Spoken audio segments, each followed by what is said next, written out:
C'est parti, Sylvie. Me revoilà.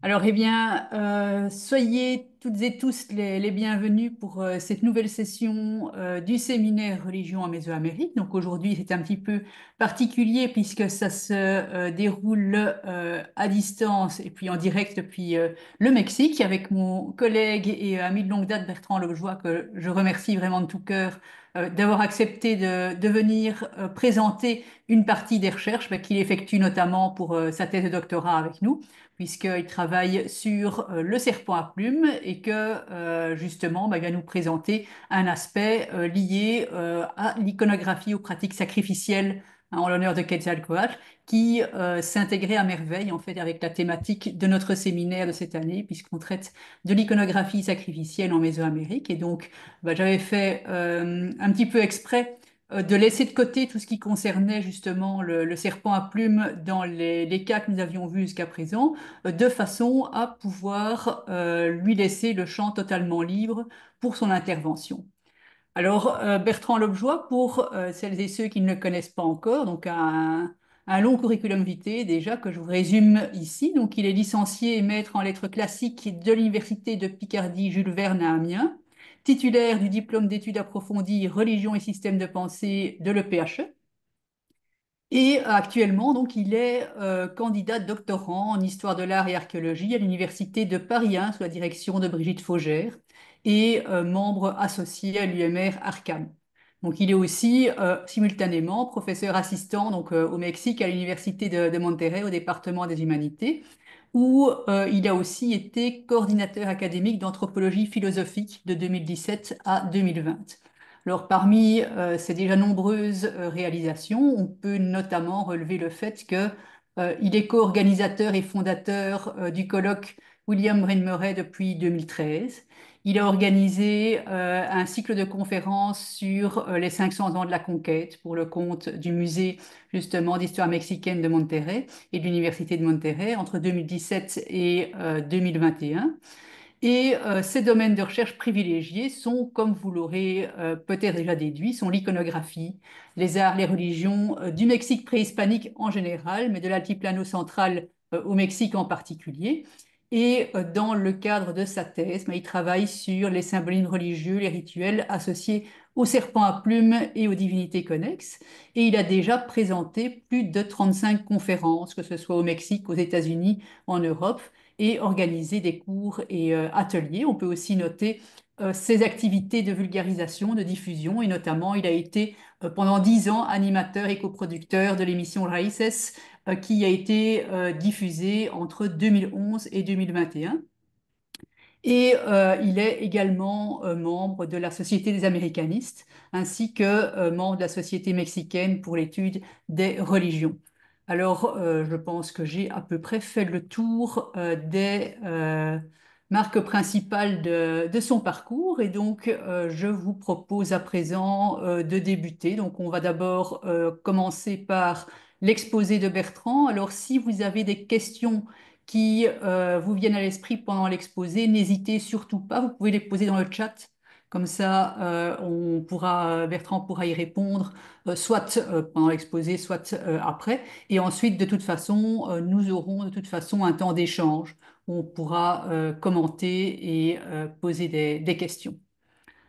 Alors, Bertrand, je pense que je vais me taire et te céder la parole. Merci beaucoup, Sylvie, pour cette introduction. Merci aussi pour l'invitation que tu m'as faite il y a quelques mois déjà, au début de ton séminaire l'année dernière. Donc, c'est quelque chose qui était en gestation déjà depuis un petit moment, on va dire. Et je suis vraiment très content de pouvoir être avec vous pour pouvoir présenter un petit peu ces travaux, cette rédaction que je suis en train d'avancer à marche forcée, on va dire. Et j'espère d'ailleurs pouvoir être avec vous en France dans quelques mois pour défendre cette thèse doctorale que je prépare sous la direction non seulement de Brigitte Faugère à Paris 1, mais aussi avec l'appui, le soutien inconditionnel de Guillaume Olivier à l'Institut de recherches historiques de l'UNAM. Donc, écoutez, je ne vais pas faire une grande une grande introduction, on va dire. On va aller à l'essentiel. Je pense que c'est préférable pour tout le monde. Donc ne vous étonnez pas si parfois mon français est un petit peu défaillant, parce que bon, 20 ans au Mexique, ça fait que parfois on a un petit peu du mal à renouer avec sa langue maternelle quand on ne la pratique pas forcément beaucoup. Donc je vous prie de m'en excuser d'avance. Bien, donc on va commencer en établissant un petit peu la problématique de cette conférence. L'idée étant, dans un premier temps, de voir cette image ou ce qu'on peut avoir éventuellement comme trope ou comme lieu commun dû notamment aux sources, certaines sources, pas toutes les sources coloniales, mais qui présentent souvent Quetzalcoatl comme une divinité qui n'a pas commis n'acceptait pas les sacrifices, qui ne commettait pas de sacrifices. Dans d'autres sources, on a comment, des avis un peu plus mitigés où on nous dit que si, il acceptait des sacrifices, mais uniquement de papillons, d'animaux, d'insectes, etc., etc. Alors que, éventuellement, la réalité archéologique, la réalité iconographique est parfois tout autre. Donc, l'idée de cette conférence est de faire comme ça un tour d'horizon pour connaître un petit peu justement à fond les liens qui pouvaient exister entre le serpent à plumes et le sacrifice en prenant en compte non seulement l'aspect de bénéficiaire, on va dire, des sacrifices que pouvait avoir Quetzalcoatl, mais éventuellement aussi avoir un papier de sacrifiant et de sacrificateur. C'est pour ça que je prends bien en compte les trois termes. On fera un petit tour aussi, un petit détour dans tout ce qui est la partie ritualité liée aux vingtaines, au Sempoalpoali des Mexicas, même si je ne m'interdirais pas d'étendre un petit peu le point de vue à des groupes culturels et linguistiques qui sont voisins, immédiats ou proches des Mexicas. Éventuellement aussi, je m'appuierai un petit peu sur certaines données ethnographiques récentes en lien justement avec le serpent à plumes, puisque c'est une divinité un être, un humain qui est encore présent dans les cosmovisions natives, autochtones du Mexique, dans plusieurs parties du Mexique, plusieurs endroits du Mexique. Donc l'idée étant de voir un petit peu justement la continuité qu'il peut y avoir dans cette ritualité sacrificielle entre le serpent à plumes et le sacrifice. Donc, ah, je me rends compte tout de suite, j'ai oublié de mettre le titre en français, donc je m'en excuse par avance. Voici les différents temps, on va dire, de cette intervention. La première sera de reprendre un petit peu tout ce qui a été étudié, proposé dans les lectures, dans les lectures des mythes ou des textes coloniaux sur le lien entre le serpent à plumes et le sacrifice. Ensuite, nous reviendrons directement sur les sources, les principales sources. Je ne vais pas faire non plus un long exposé des sources où l'on mentionne le serpent à plumes parce qu'elles sont beaucoup trop nombreuses, en fait, beaucoup plus qu'il n'y paraît. Je reviendrai sur la partie donc la réactualisation ou l'interprétation de ces mythes à travers la ritualité. Et puis, on fera un petit panorama comme ça rapide de tout ce qui est la présence donc, du serpent à plumes et du sacrifice en Mésoamérique de manière très large, avant de nous concentrer peu à peu sur tout ce qui est la partie donc, centrale, l'altiplano, et éventuellement sur les Mexicas. Donc voilà ce qui nous attend pour cette session, cette conférence.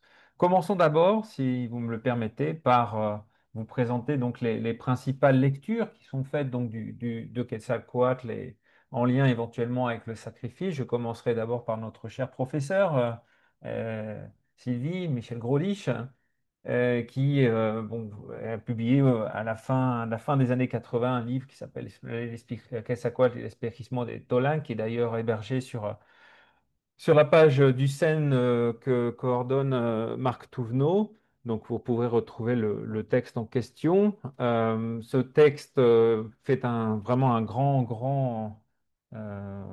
une approche très précise et à la fois très vaste, très large des sources en lien avec le serpent à plumes. Et puis Michel avait eu la bonne idée aussi d'inclure toutes les analyses sur le serpent à plumes, sur Quetzalcoatl et le sacrifice. Évidemment, dans son texte, le sacrifice humain chez les Aztèques. Et dans son travail sur Moctezuma, il y a quelques petites pincées. Et puis, il y a évidemment, beaucoup d'articles qu'il a publiés sur certaines vingtaines qui font référence justement à Quetzalcoatl. Du côté mexicain, impossible de ne pas parler d'Alfredo López Austin. Le personnage de Quetzalcoatl est lui aussi très important dans son système, dans ses réflexions, dans ses recherches, notamment dans un de ses tout premiers livres, on va dire, vraiment un fondateur qui est Hombre Dios, mais on retrouve également toute l'analyse très fine des mythes de Quetzalcoatl dans les mythes, dans Los Mitos de Tlacuache. Et plus récemment, avec son fils Leonardo López Luján, qui est le directeur du Proyecto Templo Mayor, il y a eu cet ouvrage absolument incroyable et très complet, magnifiquement illustré, qui est Monte Sagrado Templo Mayor, qui est publié par l'Institut de recherche historique, si je me souviens bien, et l'INA. Donc ça, c'est un second auteur qu'il est impossible d'ignorer. On ne peut ignorer non plus les travaux d'Henry Nicholson, qui avait fait sa thèse doctorale sur Topitzin Quetzalcoatl, un travail là aussi très complet sur les sources, un peu moins sur la question iconographique, même s'il traite l'iconographie de Quetzalcoatl dans quelques articles ou que dans quelques chapitres livres et de catalogues d'exposition. Et puis, si on veut s'intéresser à tout ce qui est la partie ritualité du point de vue archéologique, je crois qu'il est vraiment important de consulter les travaux de Salvador Guillem Arroyo, qui est un des archéologues et le directeur du projet Tlatelolco à Mexico, et notamment ce texte qu'il a publié en 99 sur les offrandes à Ecatl et Quetzalcoatl à Tlatelolco. Donc un livre vraiment très très détaillé avec de nombreux schémas, de nombreux dessins, un descriptif complet de toutes les offrandes liées en particulier à un édifice, un bâtiment que nous détaillerons un peu plus tard avec pour le moins deux exemples.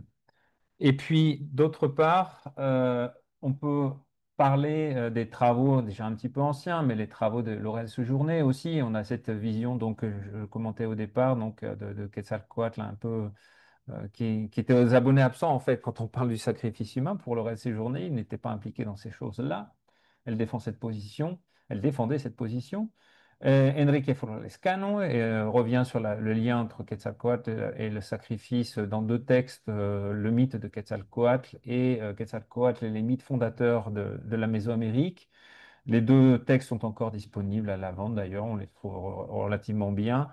C'est une vision historiciste, hein, presque historiographique, on va dire, celle de Flores Cano. Et puis, il y a aussi ce texte qui avait été préparé en même temps que la thèse de Michel Grolich sur le sacrifice humain. Il y a le texte de Yolot González Torres, qui reprend certains éléments, donc certains mythes liés à Quetzalcoatl et à la création du soleil et de la lune. Et puis très très récemment, il y a deux travaux. Moi, je ne l'ai pas mis la photo là ici parce que j'avais un manque d'espace, mais j'espère qu'elle me pardonnera. Il y a dans les travaux de notre collègue Elena Mazzetto, qui a été aussi élève de Michel et qui travaille actuellement à l'UNAM. Un travail formidable qu'elle a fait sur les différents lieux, les processions autour sur l'île de Tenochtitlan et autour de l'île de Mexico-Tenochtitlan, donc autour de la lagune, des lacs du bassin de Mexico. Elle propose notamment un travail très précis, très pointu sur les divinités associées à certaines processions, quels étaient éventuellement les différents endroits, les différents arrêts que pouvaient effectuer ces processions. Et elle le fait justement en prenant en compte Quetzalcoatl à plusieurs reprises. Et ces travaux d'Elena ont ensuite été repris par notre collègue Élodie Dupé, qui a publié avec Elena dans un texte, dans un livre qui a été coordonné il y a quatre années à peu près, un texte qui est toujours disponible chez Peter Lang. Ce texte qui s'appelle In Our Myths and Rituals, qui est en fait donc une étude sur les sources principalement sur les sources, il n'y a quasiment rien en iconographie, mais qui essaie d'établir le lien ou la présence de Quetzalcoatl lors des différentes vingtaines et des rites qui correspondent. Et elle arrive à montrer de manière très claire que certaines vingtaines étaient probablement liées très fortement liées à Quetzalcoatl, et à d'autres endroits, Quetzalcoatl était simplement honoré de manière ponctuelle ou de manière un petit peu cachée, un petit peu occultée, notamment par le fait que les Mexicas avaient décidé de remplacer leur divinité tutélaire, pardon, le serpent à plumes, par leur divinité tutélaire qui était Huitzilopochtli.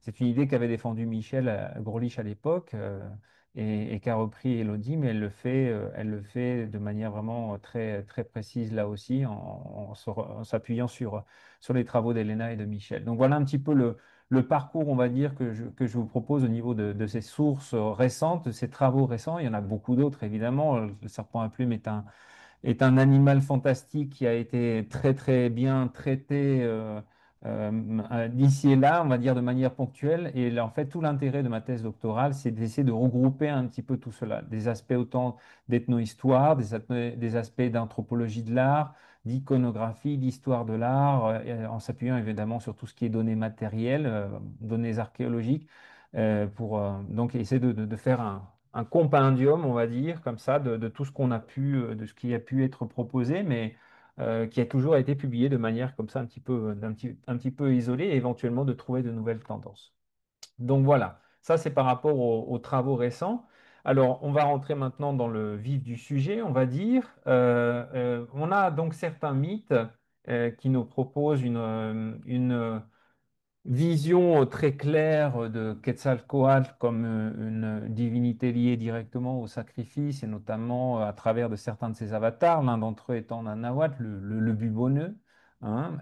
Dans le Codex de Florence, on a ces références très claires donc, au mythe de la création du soleil et de la lune à Teotihuacan, où on a donc Nanahuatl, qui est soit l'avatar directement de Quetzalcoatl, son fils d'ailleurs, qui est jeté au bûcher, ou qui se jette volontairement dans le bûcher pour se transformer en soleil, tandis que Tessistécatl, qui est donc une des fissions de Tlaloc, ou éventuellement de Tlaloc en tant que tel, se jette à son tour, se transforme en lune tout aussi brillante que le soleil, et puis donc il y a une intervention des dieux pour dire en fait, seul le Buboneux peut rester en tant que tel comme soleil. Et puis il y a cette deuxième partie du mythe, donc la mise en branle, on va dire, de ces deux astres, donc le mouvement en tant que tel, se fait grâce à l'intervention des dieux, une nouvelle fois, mais les dieux doivent se sacrifier. Et celui qui se convertit en sacrificateur, c'est justement Hécatl, une autre fission de Quetzalcoatl en tant que dieu du vent. Donc, on a cet aspect de Quetzalcoatl déjà comme sacrifié, mais aussi comme sacrificateur. Et puis, il y a cet autre aspect très intéressant de Quetzalcoatl, qui est une divinité liée directement, comme la divinité à l'origine de l'autosacrifice, notamment à partir d'instruments comme les pointes de maguey. Et je dis bien cet instrument-là parce que, éventuellement, on va le voir dans l'iconographie par la suite, il y a d'autres moyens qui sont employés pour l'autosacrifice, mais on a cette idée donc que l'autosacrifice et de Quetzalcoatl a été nécessaire, et que ce rituel va être ensuite repris par des dirigeants, par le tout un chacun éventuellement. Donc c'est ce rôle c'est vraiment très important qu'a en fin de compte Quetzalcoatl avec le sacrifice, du moins dans les écritures sahagontines. Et puis on a éventuellement d'autres textes, notamment dans l'Historia de los Mexicanos por sus pinturas, la leyenda de los soles. On a aussi cette même vision du sacrifice et de Quetzalcóatl, non? Son intervention directe ou indirecte dans des phénomènes de création, que ce soit donc, comme on l'a vu, le soleil et la lune, mais aussi l'humanité, la création de l'humanité. Hein, dans le cadre de la leyenda de los soles, on a ce mythe au cours duquel Quetzalcoatl va dans l'inframonde, discute avec Mictlantecutli, et puis il obtient en fin de compte de récupérer les eaux de l'humanité après moultes épreuves. Il est même tué, selon certaines versions, il est même tué il se tue par accident. Et il ressuscite et son Nawal, qui est un serpent à plumes, l'aide justement à prendre la bonne décision pour moudre les eaux de l'humanité qui avait été qui s'était cassé dans sa chute. Donc il les moud. Il y a aussi cette variante où on dit que les eaux ont été picorées par des oiseaux, notamment des cailles, ces oiseaux si significatifs qui sont si souvent mentionnés lors des sacrifices et pas uniquement en lien avec Quetzalcoatl. D'ailleurs, il y a des travaux qui ont été publiés récemment sur le sujet par Elena Mazzetto, entre autres. Mais bon, on a donc une divinité de toute façon qui est liée à différents actes créateurs qui impliquent nécessairement le sacrifice. Et puis, quand on regarde la geste de Quetzalcoatl en tant que roi prêtre de Tula, il y a ce moment donc du jeune Quetzalcoatl qui se retrouve pris au piège par ses oncles après que ceux-ci ont tué son père Mishcoatl.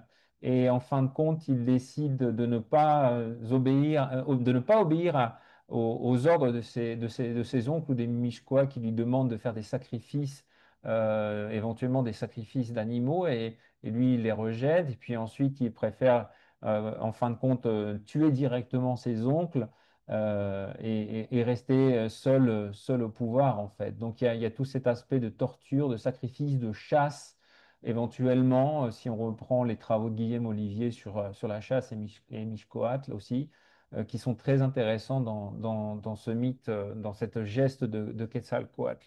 Et puis dans le texte de TV, que l'on connaît tous, je pense ici, l'histoire du Mexique.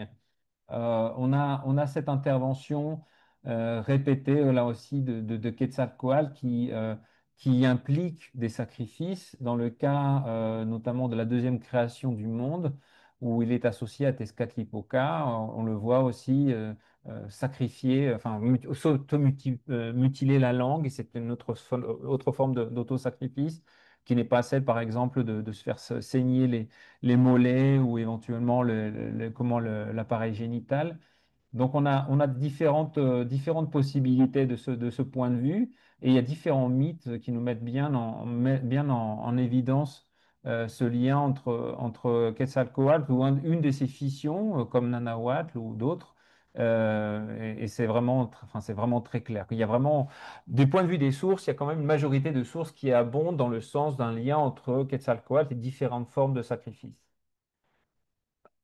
Donc maintenant, ce que je vous propose, c'est de faire un petit résumé rapide sous la forme d'un tableau d'ailleurs de ce que nous propose Élodie Dupé sur les liens directs du serpent à plumes et des vingtaines au cours desquelles il était honoré. Donc, Élodie pour le moins établi clair, dit qu'il y a au moins un lien clair entre le serpent à plumes et certaines vingtaines au cours desquelles il était véritablement honoré, où il était la divinité principale honorée, qui sont Qualo. Et là, il est honoré en tant que un des Tlaloque, non? Une de ces divinités de la pluie qui accompagne normalement, qui précède Tlaloc.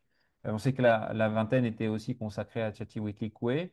Et en fait, il y avait à ce moment-là, en Atquelo, il y avait le sacrifice d'un Téchip, là, d'une incarnation, d'une personnification des Quetzalcoatl sous le nom de Neuf Vents. Donc ça, c'est quelque chose de très intéressant. Et puis en Essalqualistli, qui est donc la mendication d'Etzali, qui avait lieu du 24 mai au 12 juin, qui était considérée d'ailleurs comme la fête principale de Tlaloc. Mais le Codex Magliabecano nous indique que en fait, c'était Quetzalcoatl qui était la divinité au cœur des cérémonies durant cette vingtaine. Et puis, on a aussi dans la vingtaine de titres en étirement, la vingtaine d'étirements du 30 décembre au 18 janvier, à Cholula, il y avait une fête consacrée à Quetzalcoatl, où il était où il était dieu tutélaire. Et donc, on y effectuait un sacrifice en son honneur qui était offert par les marchands, puisque Cholula était la ville des marchands par excellence, non? Et donc ça, ce sont disons, les trois vingtaines où on sait que Quetzalcoatl faisait partie des divinités directement honorées. Et puis, il y a des vingtaines aussi au cours de laquelle on sacrifiait des Ishiplas. Donc, on a déjà mentionné Walo, mais aussi avait la vingtaine de Wai Tozostli, la grande veillée. Donc on sacrifiait là aussi un Ishipla de Quetzalcoatl. Un autre était sacrifié en Wai-Tecuilitl, la grande fête des seigneurs, donc qui avait lieu du 3 juillet au 22 juillet. Et à Mexico, Tenochtitlan, on sacrifiait donc une personne dans le temple de Tezcatlipoca en mémoire à la persécution et à la victoire de Quetzalcoatl. Autre vingtaine, c'est celle de Tepehuitlhuitl, la fête des montagnes, et la fête d'Atemosli, la chute des eaux. Donc, ces deux vingtaines qui avaient lieu donc, au mois d'octobre et au mois de décembre pour nous, consacrées principalement des divinités de la montagne, durant lesquelles des imates en pâte, qu'on appelle tsoali, des Hécates et des autres divinités du vent, les Hécatotontines, étaient rituellement mises à mort. Et puis on avait enfin donc la vingtaine de titis qu'on a déjà mentionné. Éventuellement, il y a des vingtaines au cours desquelles des lieux, des objets liés au serpent à plumes et qui sont mentionnés dans la geste de Quetzalcoatl à Tolan. Donc ces endroits-là sont mentionnés aussi dans la description des vingtaines que vous voyez dans la colonne de droite, que sont Tlacashipe Wallistli, l'écorchement hein, des hommes. On avait aussi la vingtaine de Toshkat, qui était dédiée plutôt à Poesatescatipoca et Panquetzalistli. Donc, on sait qu'il fait partie des divinités qui sont mentionnées par le biais de processions, mais aussi par le biais de ces personnifications ou de prêtres qui portaient son nom. Donc, les allusions là sont indirectes en tout cas. Et puis, dans la vingtaine d'Oshpanistli, balayage des chemins, donc on a une incarnation de Quetzalcoatl qui participait au rituel, bien que la nature de cette participation ne soit pas véritablement détaillée, même si on sait que cette vingtaine était liée à la naissance du maïs et à la fertilisation de la terre. Donc, je laisse pour le coup un petit peu cette diapositive, mais on se rend compte que même si les Mexicas ont préféré mettre l'accent sur leur dieu tutélaire Huitzilopochtli en, en le faisant remplacer Quetzalcoatl, notamment dans les vingtaines de Panquetzalistli, si je me souviens bien, il y a cette idée que le serpent à plumes, comme de toute façon, est très présent non seulement pour les Mexicas, mais également pour d'autres culture de langue nahuatl avoisinante, où le serpent à plumes conserve un rôle rituel lié au sacrifice de manière très, très claire et de manière évidente. Et c'est pour ça que c'est intéressant de revoir maintenant, justement, je vais essayer de me concentrer un petit peu plus sur le culte de Quetzalcoatl à Cholula, parce qu'on a encore là aussi des informations plus intéressantes qui sont celles proposées donc par le Maliabeki, par Duran et par Lopez de Gomara. Donc, on a cette description de la fête qui se faisait à Cholula. Vous pouvez la retrouver dans le livre 2, le Libro de los Ritos, dont on a une édition récente proposée par Paloma Vargas Montes, vraiment très précise, très bien faite. Je vous la recommande chaudement, cette version, si vous pouvez vous la procurer. Et donc, entre les choses qui étaient offertes à Quetzalcoatl, il n'y avait pas seulement l'incarnation d'une personne, d'un esclave qui était acheté à Iztapalapa, mais il y avait aussi des sacrifices d'animaux, et puis on offrait aussi des tamales sur lesquels on posait des escalopes de dindons. Et puis, donc l'Ishipla, le Teishipla de Quetzalcoatl, sa personnification, son incarnation était ensuite sacrifiée et elle était consommée notamment par les marchands qui appartenaient à la guilde de Cholula. Et donc là, ils avaient un rôle plus de sacrifiant, plus que de véritables sacrificateurs. Dans le Malyabeki, on a une indication très intéressante aussi sur le sacrifice à Cholula, de nouveau, d'enfants qui étaient vraiment en bas âge, hein, et ce qui est intéressant, c'est que on sacrifiait pour le coup 5 garçons et 5 fillettes, 5 garçonnets et 5 fillettes. Et l'idée, c'était de les sacrifier avant qu'il y ait une bataille. Là, c'est vraiment intéressant de voir que le serpent à plumes non seulement soit lié directement, comme, enfin, le bénéficiaire de sacrifices d'enfants, mais que ce sacrifice puisse être fait dans le cadre de la guerre, puisqu'on n'a pas l'habitude de considérer le serpent à plumes comme une divinité guerrière, même si dans la geste de Quetzalcoatl à Tolan, on a cette dimension du serpent à plumes qui est très présente, notamment dans sa jeunesse. Et puis, on a aussi dans Lopez de Gomara la description de sacrifices d'animaux, d'oiseaux notamment, de différentes proies qui étaient chassées.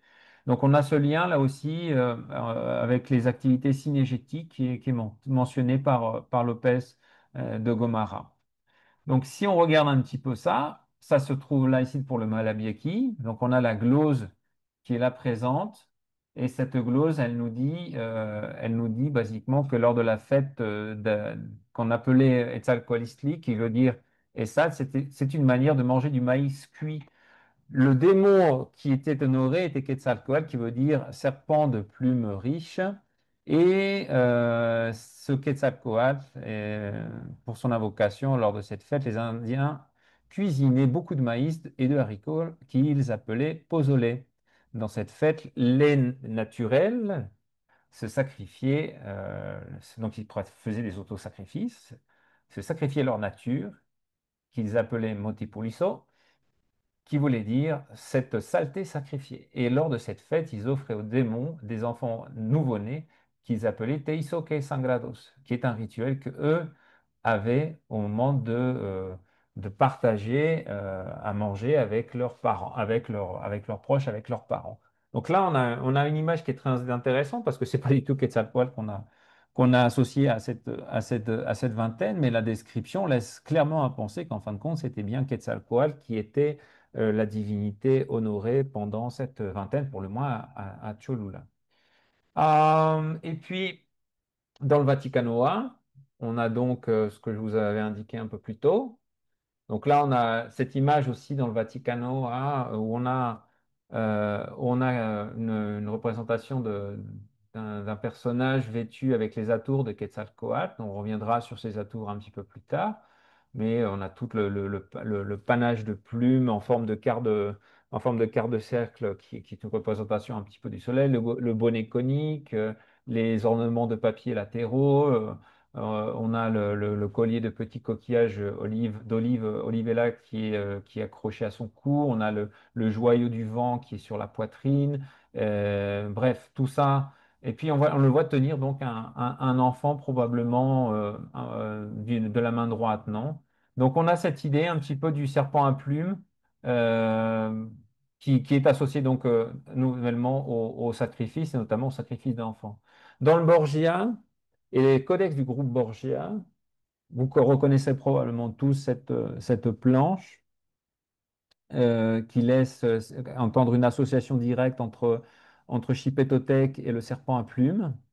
C'est intéressant de voir cette association puisqu'elles sont il y a aussi cette image, je ne sais pas si vous la situez, mais dans le livre de Carlos González, et sur Chipetotec, il y a cette petite céramique absolument fantastique où on voit un personnage revêtu d'une peau humaine, donc probablement un chipé, mais qui porte aussi les ornements, les attributs du serpent à plumes, donc son bonnet conique de peau de jaguar, qui porte également son joyau du vent sur la poitrine. Et donc, on a cette dimension, cette association-là, ici aussi, d'une certaine mesure, dans les différentes planches du groupe des codex, par exemple, du groupe Borgia. Donc, ça reste flagrant. Et puis, on a cet avalement de personnes là, par le serpent à plumes, qui, selon les versions, portent à des bras ou des pattes pour le moins. Dans d'autres cas, c'est moins évident. La version du Tonalamatroben, c'est encore moins évident. Mais bon, par association, on peut voir donc, que cette image ou cette iconographie de Chippé et Quetzalcoatl est vraiment claire et liée probablement à des aspects là aussi de fertilité et d'agriculture. Et puis il y a toute une faune donc liée au serpent à plumes. On parlait d'animaux sacrifiés. Mais il y a des travaux qui ont été faits très récemment, notamment par Gabriela Espinosa, sur les animaux utilisés ou associés directement dans ces attributs. Et donc là, on a cet article qui a été publié dans Arqueología Mexicana, où on voit dans des deux représentations, dans deux planches de codex, les différents éléments d'animaux qui sont présents dans les attributs de Quetzalcoatl. Alors, on a évidemment des insectes, notamment pour tout ce qui est la représentation du vent, avec des libellules et des guêpes pour tout ce qui concerne les ornements latéraux qui se trouvent là, ici, à côté du bonnet conique, de chaque côté du bonnet conique de Quetzalcoatl. On a aussi donc la coquillage, le gros, le Strombus gigas qui servait éventuellement pour faire le joyau du vent.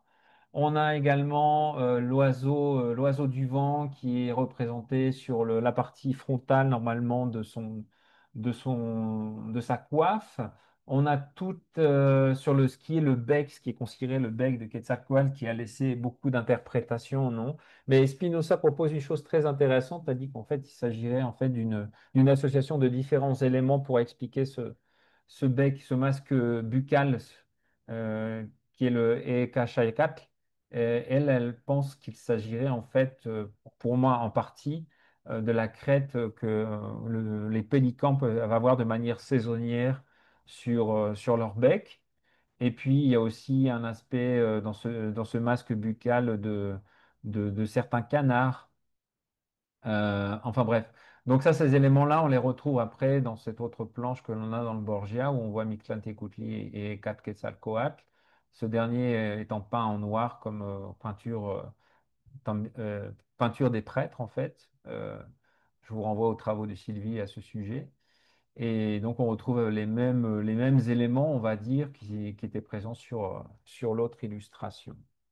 Alors, si on fait un peu le résumé de tout ce si on voit un petit peu ce qui est possible quel type de sacrifice on peut associer au serpent à plume, pour le moins avec nos codex et ce qu'on va voir par la suite, on a cette idée dans les sources, en tout cas, qu'il y a un lien direct du serpent à plume avec l'autosacrifice, d'une part.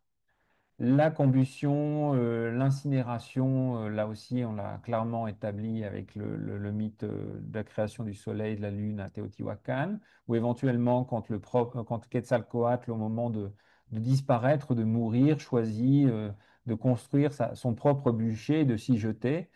Donc il y a cette mort choisie, cette mort volontaire, on va dire, qui s'effectue par un autosacrifice, par combustion. On a le démembrement, on va voir ça par la suite du point de vue archéologique, c'est très intéressant ça aussi au cas de comment des Tecoaque, de Sultepec, Tecoaque dans l'état de Tlaxcala, est quelque chose de très intéressant. On a aussi des références à la cardiectomie et à la décapitation. Donc on a un peu de tout en fin de compte, hein. Donc juste le sacrifice par fléchage éventuellement ou par pendaison. Mais on a quand même un spectre relativement large de mise à mort rituelle liée au serpent à plumes, que ce soit par et pour lui-même ou éventuellement en son honneur. Alors c'est intéressant de voir ce lien avec ces animaux avec ces animaux-là, notamment les oiseaux, parce que si on regarde un petit peu les données ethnographiques et si vous allez faire un petit tour chez les Cora, on a cette idée que les intervenants, les officiants qui sont les huraqueros, qui sont des danseurs chargés de demander les pluies, représentent des serpents à plumes, justement, dans la mesure où ils ont une coiffe qui est faite de 5 plumes d'uraca. Et il y a aussi dans leurs mains une sonnaille, en fait, qu'ils utilisent. Et puis, ils utilisent aussi certaines flèches rituelles. Alors, peut-être que Paulina pourra me renseigner sur ce sujet, sur la prononciation, pour le prononcer correctement. Mais cette flèche rituelle, elle comporte des plumes de petits aigles et des crotales de serpents à sonnette, en fait, et qui sont des représentations, des personnifications du serpent à plumes. Donc on a cette dimension encore très présente du serpent à plumes. liées à certains animaux notamment, hein. Donc, il y a cette fête qu'ont les Wixáricas, euh, notamment quand les pèlerins rentrent de Real de 14, où on les voit de nouveau s'afficher pour les plus importants d'entre eux, les Tequamama, qui sont donc les serpents à plumes les principaux, et qui sont donc habillés, vêtus. De manière à refléter ce lien donc avec certains animaux. Il y a cette coiffe qu'utilisent certains danseurs, serpents à plumes aussi, là toujours pour des rituels de demande de pluie. Donc on le voit, hein, il y a toujours une persistance, on va dire, comme l'avait indiqué Alfredo López Austin, hein, dans la tradition religieuse mésoaméricaine, d'une continuité de certains aspects rituels, de certaines images, on va dire. Et si on arrive à la... Maintenant, on va arriver à la partie, disons, purement archéologique. Après tout cet aspect des sources, éventuellement de certains codex, je vous propose de nous baigner un petit peu sur dans les premières représentations ou les premières associations qu'on en a du serpent à plumes avec le sacrifice. Alors, je vais laisser de côté, enfin pour moi, le serpent à plumes en tant que tel se manifeste iconographiquement parlant à partir de Teotihuacan. On a non seulement donc la pyramide qui porte son nom, à laquelle on a attribué son nom, puisqu'on ne savait pas, on pourrait penser qu'en effet le dieu serpent à plumes était honoré donc à la Ciudadela, dans cette pyramide qui a été recouverte par une autre pyramide. Mais l'idée, c'est qu'on a quand même une iconographie de Quetzalcóatl à Teotihuacan qui est vraiment très très développée, pas uniquement dans l'architecture, mais aussi dans la peinture murale, dans la céramique et, euh, et qui laisse entendre d'une certaine manière un lien avec le sang, le versement du sang d'ailleurs. Et ce qui est intéressant avec la pyramide du serpent à plumes, c'est toute la partie de construction euh, les sacrifices massifs qui ont été faits, notamment le dépôt de différents corps, ce qui avait été retrouvé, étudié de manière brillante par Saburo Sugiyama il y a presque, c'était en 82, je crois, 83 et qui a révélé donc la présence d'individus qui avaient les mains attachées derrière le dos, qui portaient des colliers de mâchoires humaines, mais faits à partir de coquillages, avec des traces de violence. Il s'agissait d'un massacre de masse, on va dire, d'un sacrifice de masse, et qui a propitié, on va dire, la construction de cet édifice, de ce bâtiment qui est la pyramide du serpent à plumes. Et puis, curieusement aussi, en même temps, il y a toute une série d'animaux qui ont été déposés avec ces corps. Donc, on a des animaux qui vont être réutilisés, ou qui, pour le moins, qui vont être associés au serpent à plumes dans d'autres contextes postérieurs, comme le cas de l'aigle royal, le cas du cerf à queue blanche. Éventuellement, on peut voir différents animaux qui ne sont pas forcément des insectes, mais on a différents taxons très intéressants qui sont liés autant à des victimes de prédation, qui sont des proies en tant que telles, comme le cerf, ou comme le rongeur, ou le lapin, ou le cocomixlé, mais aussi qui sont des prédateurs, comme le cas du loup, du puma ou de l'aigle royal. Donc il y a cette ambivalence très intéressante sur le serpent à plumes quant aux victimes ou aux animaux qui pouvaient avoir été sacrifiés ou qui pouvaient avoir été déposés dans ce cadre des dépôts faits à la pyramide du serpent à plumes à Teotihuacan. Si on fait un petit tour maintenant à Xochicalco, alors évidemment, c'est pas du tout la même temporalité, ça en est un petit peu plus tard quand même, puisque là, on était avec la pyramide du serpent à plumes, on est au deuxième siècle après Jésus-Christ. Là, premier siècle, deuxième siècle après Jésus-Christ. Là, avec Xochicalco, on est quand même un petit peu plus tard, on est 7e siècle, 8e siècle. On sait que le pouvoir, l'emprise que pouvait avoir Teotihuacan se désagrège. Il y a une apparition de différents centres urbains fortifiés dans le centre du Mexique qui donnent ce qu'on appelle naissance à l'épée classique, hein. Et dans le cadre de cette réorganisation géopolitique, le serpent à plumes est toujours présent. Donc, on a évidemment le cas de Kakashla, on a le cas aussi de Xochicalco et de la pyramide de ces serpents à plumes. Alors, cette pyramide, elle a quelque chose de très intéressant, c'est que dans l'escalier que vous voyez là, il y a une cage qui avait été faite et où il y avait eu euh, un dépôt où on a retrouvé donc un individu, un enfant âgé d'environ 7 à 12 ans, dont le visage était orienté vers l'est et il était accompagné d'un chien. Et ce qui manque éventuellement, comme l'avait indiqué Claudia Alvarado León, qui est donc une des archéologues qui travaille principalement justement à Xochicalco, c'est l'absence d'un examen complet sur cet enfant, notamment sur ses origines, éventuellement les maladies qu'il pouvait avoir souffert, tout ce qui est études d'isotopes, etc., etc., etc.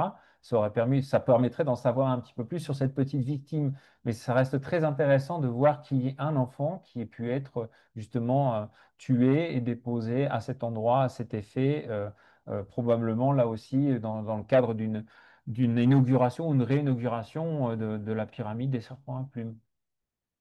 Donc ça, c'est pour le cas de Xochicalco. Si on va à Cholula, Cholula est également très intéressante pour un cas. Cholula, c'est la ville par excellence de Quetzalcoatl. Toutes les sources nous l'indiquent, mais curieusement, on n'a quasiment pas de représentation du serpent à plumes. C'est quand même un peu le paradoxe. Éventuellement, le temple de Quetzalcoatl, on sait qu'il a été détruit pour construire les couvents et les églises qui sont aux alentours.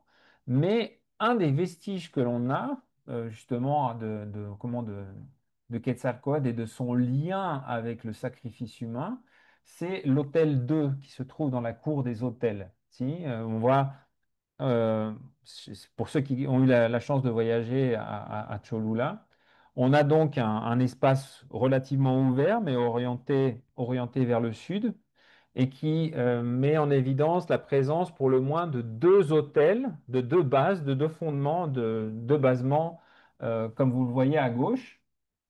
L'un d'entre eux a été complètement reconstruit avec en partie une stèle qui se trouvait sur la partie postérieure. Et dans le cas de l'hôtel 2, en fait, la partie de la stèle a été déplacée pour conformer ce qu'on appelle l'hôtel 3. Mais en fait, selon Acosta, il s'agissait en fait d'un seul et même hôtel.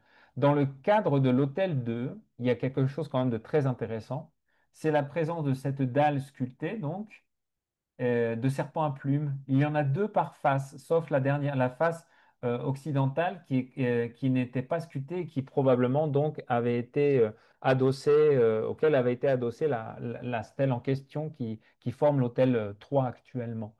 Donc, on a ces six serpents à plumes sculptés de manière très fine. Alors là, je vous ai reproduit justement les photos des fouilles d'Acosta dans le cadre du Proyecto Cholula, donc en 1968. Et cette dalle, on peut voir là, les serpents à plumes. Je ne sais pas si vous arrivez à identifier comme moi les plumes, mais quand on les voit vraiment de près, il y a pas de doute. Mais c'est vraiment très très fin, c'est très léger en termes de travail de la pierre.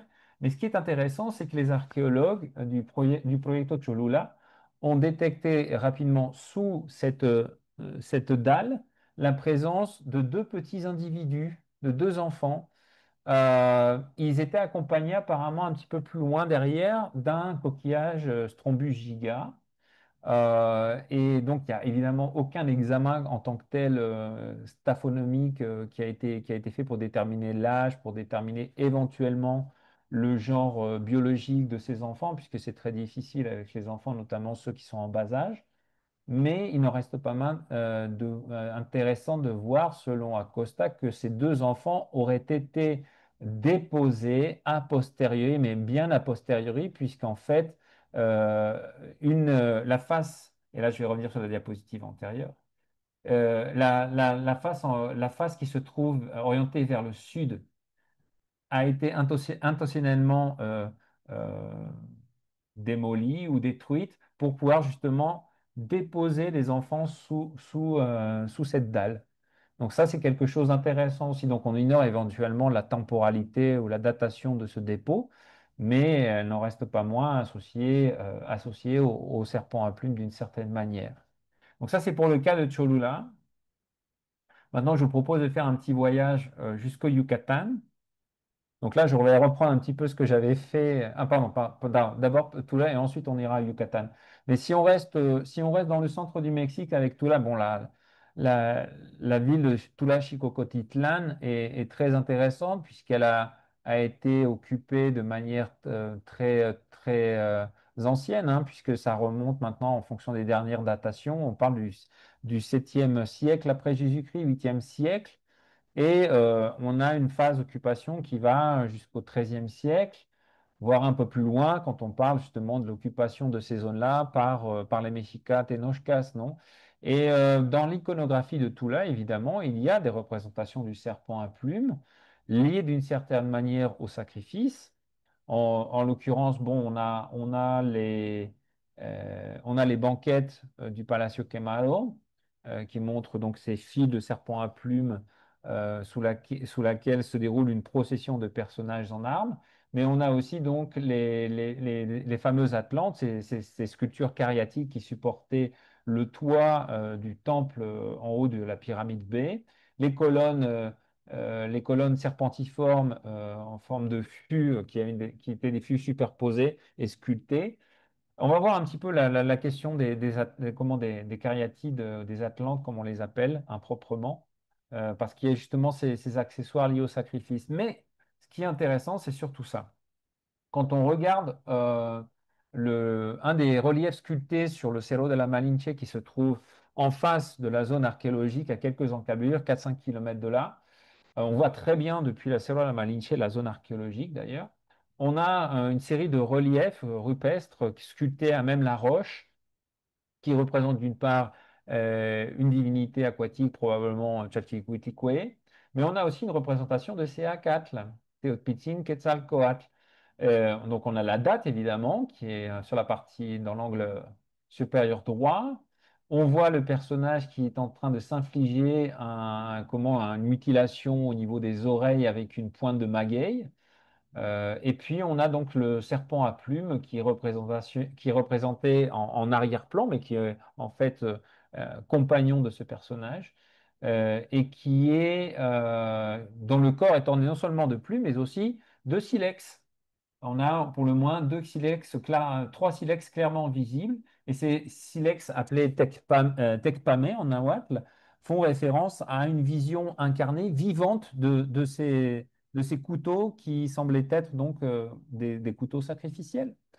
Donc ça, c'est quelque chose de très intéressant. Et si on le met en perspective justement avec nos banquettes, l'idée de faire des autosacrifices, des automutilations, on la retrouve d'une certaine manière puisqu'il y a son versant à Tenochtitlan avec les Sakatapayolis, ces boules de foin dans lesquelles on fichait directement, on mettait les pointes de magueille ensanglantées. Donc ça, c'est quelque chose qu'on peut clairement voir à Toula. Et puis bon, il y a aussi les anneaux de jeu de balle qui sont sculptés avec des formes de serpents à plumes qui ont été retrouvés aussi là-bas. Bref, on a quand même des choses très intéressantes. Je vais passer directement à Chichen Itza. Parce qu'à Chichen Itza, donc, on a une iconographie qui est très semblable et qui est vraiment un foisonnement de serpents à plumes, notamment en lien avec le sacrifice. Bon, bah, alors, évidemment, on a le cas de la pyramide du serpent à plumes qui est appelée pyramide Castillo également. Mais si on regarde un petit peu toute l'iconographie dans la partie nord de la ville de Chichen Itza, si vous regardez attentivement les différents reliefs sculptés du terrain de jeu de balle, ou si vous avez l'occasion, comme j'ai eu la possibilité de le faire une vingtaine d'années pour mon mémoire de DEA, de pouvoir entrer dans certaines zones restreintes, vous pourrez voir justement les serpents à plumes associés directement à des rituels de décapitation, comme c'est le cas donc des banquettes sculptées de relief de Chichen Itza. Donc, on a clairement cette image du serpent à plumes qui sert d'une certaine manière à comme un cadre littéralement, puisque le corps du serpent va d'un bout à l'autre de chaque relief, à chaque extrémité du terrain de jeu de balle, il y en a un. Et à chaque fois, on voit un sacrifice humain par décapitation, et puis éventuellement, la balle du jeu de balle est ornée d'un crâne humain. Donc ça, c'est une première chose. Et on va retrouver cette iconographie d'une certaine manière avec le temple supérieur des Jaguars qui renferme des peintures murales qui sont malheureusement en très très mauvais état, mais qui ont été dessinées et peints à l'aquarelle par Adéla Breton au début du XXe siècle et qui nous montrent différentes scènes de guerre, de bataille, où on voit des personnages qui sont accompagnés d'un serpent à plumes en armes, avec des boucliers, des lances, et qui semblent diriger des troupes. Donc on a ce lien une nouvelle fois entre le serpent à plumes, les activités guerrières, qui peuvent d'une certaine manière être comparées à des activités sacrificielles ou des activités synégétiques, comme nous l'avons déjà dit. Et évidemment, bah, il y a des plateformes, des édicules se trouvent juste à côté, comme la plateforme des aigles et des jaguars, où on voit donc sur les différentes rampes du bâtiment, il y en a 8 au total. Elles sont toutes sculptées d'un serpent à plumes, et puis donc les différents tabliers, les différents tableros alternent des représentations d'aigles et de jaguars qui consomment, qui sont en train de manger des cœurs. Si on reste juste à côté de la plateforme des aigles et des jaguars, la plateforme de Vénus propose quelque chose de très semblable, même si ce n'est pas directement lié au serpent à plumes. On a quand même conservé, autant dans le Tsompantli que dans la plateforme des aigles et des jaguars, pardon, de Vénus, des restes d'anneaux de jeux de balles qui ont été brisés et qui ont été enterrés justement dans ces deux structures un peu plus basses.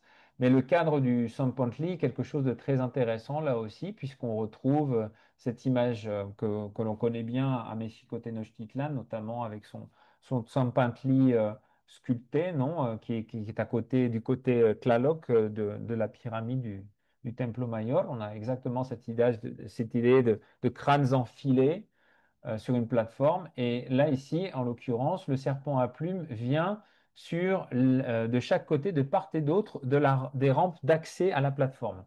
Ça, c'est quelque chose d'assez intéressant là aussi. Sur la partie orientale de Chichen Itza, on va pouvoir accéder aussi à deux autres édicules intéressants qui sont, ben, là, en l'occurrence, c'est pas un édicule, c'est un grand édifice, le Temple des Guerriers, où on a évidemment cette représentation charismatique non, d'un Chakmol, donc d'une pierre sacrificielle en fin de compte et qui est encadré littéralement par deux serpents à plumes. On a quelque chose d'assez semblable sur le temple des grandes tables qui se trouvait juste à côté du temple des guerriers, où on voit là aussi un cadre de porte avec deux serpents à plumes sculptés.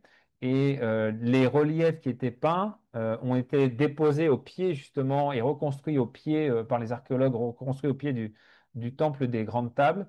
Et on y voit là aussi des jaguars et des aigles, un peu comme on les a aussi à Toula d'une certaine manière.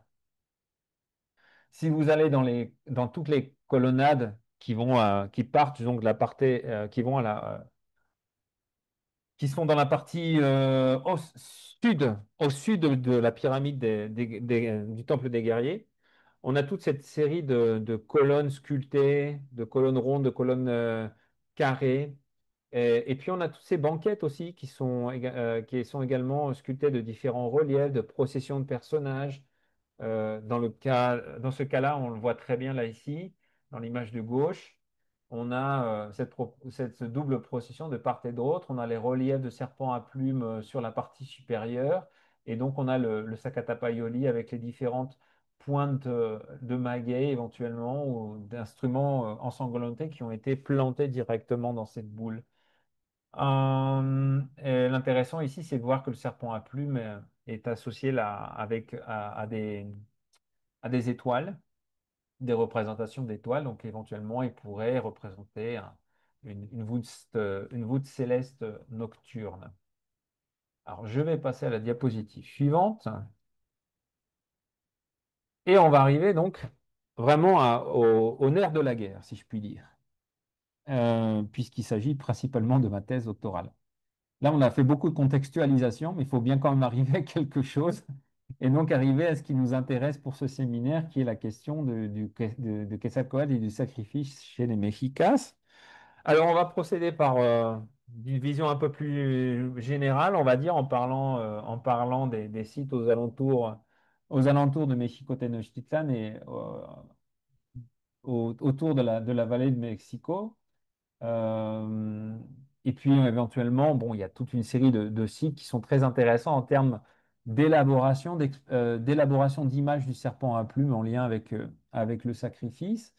Donc, si on doit retenir certaines choses, on va dire qu'on va garder en tête les deux sites de l'île, que sont Mexico-Tlatelolco et Mexico-Tenochtitlan, mais il y a aussi le cas de Texcoco, à l'est de la lagune du même nom. On a aussi le cas de Coyoacán, qui semble avoir été un lieu d'élaboration de plusieurs images, et pour autant d'être un des endroits où on a un culte du serpent à plumes assez développé.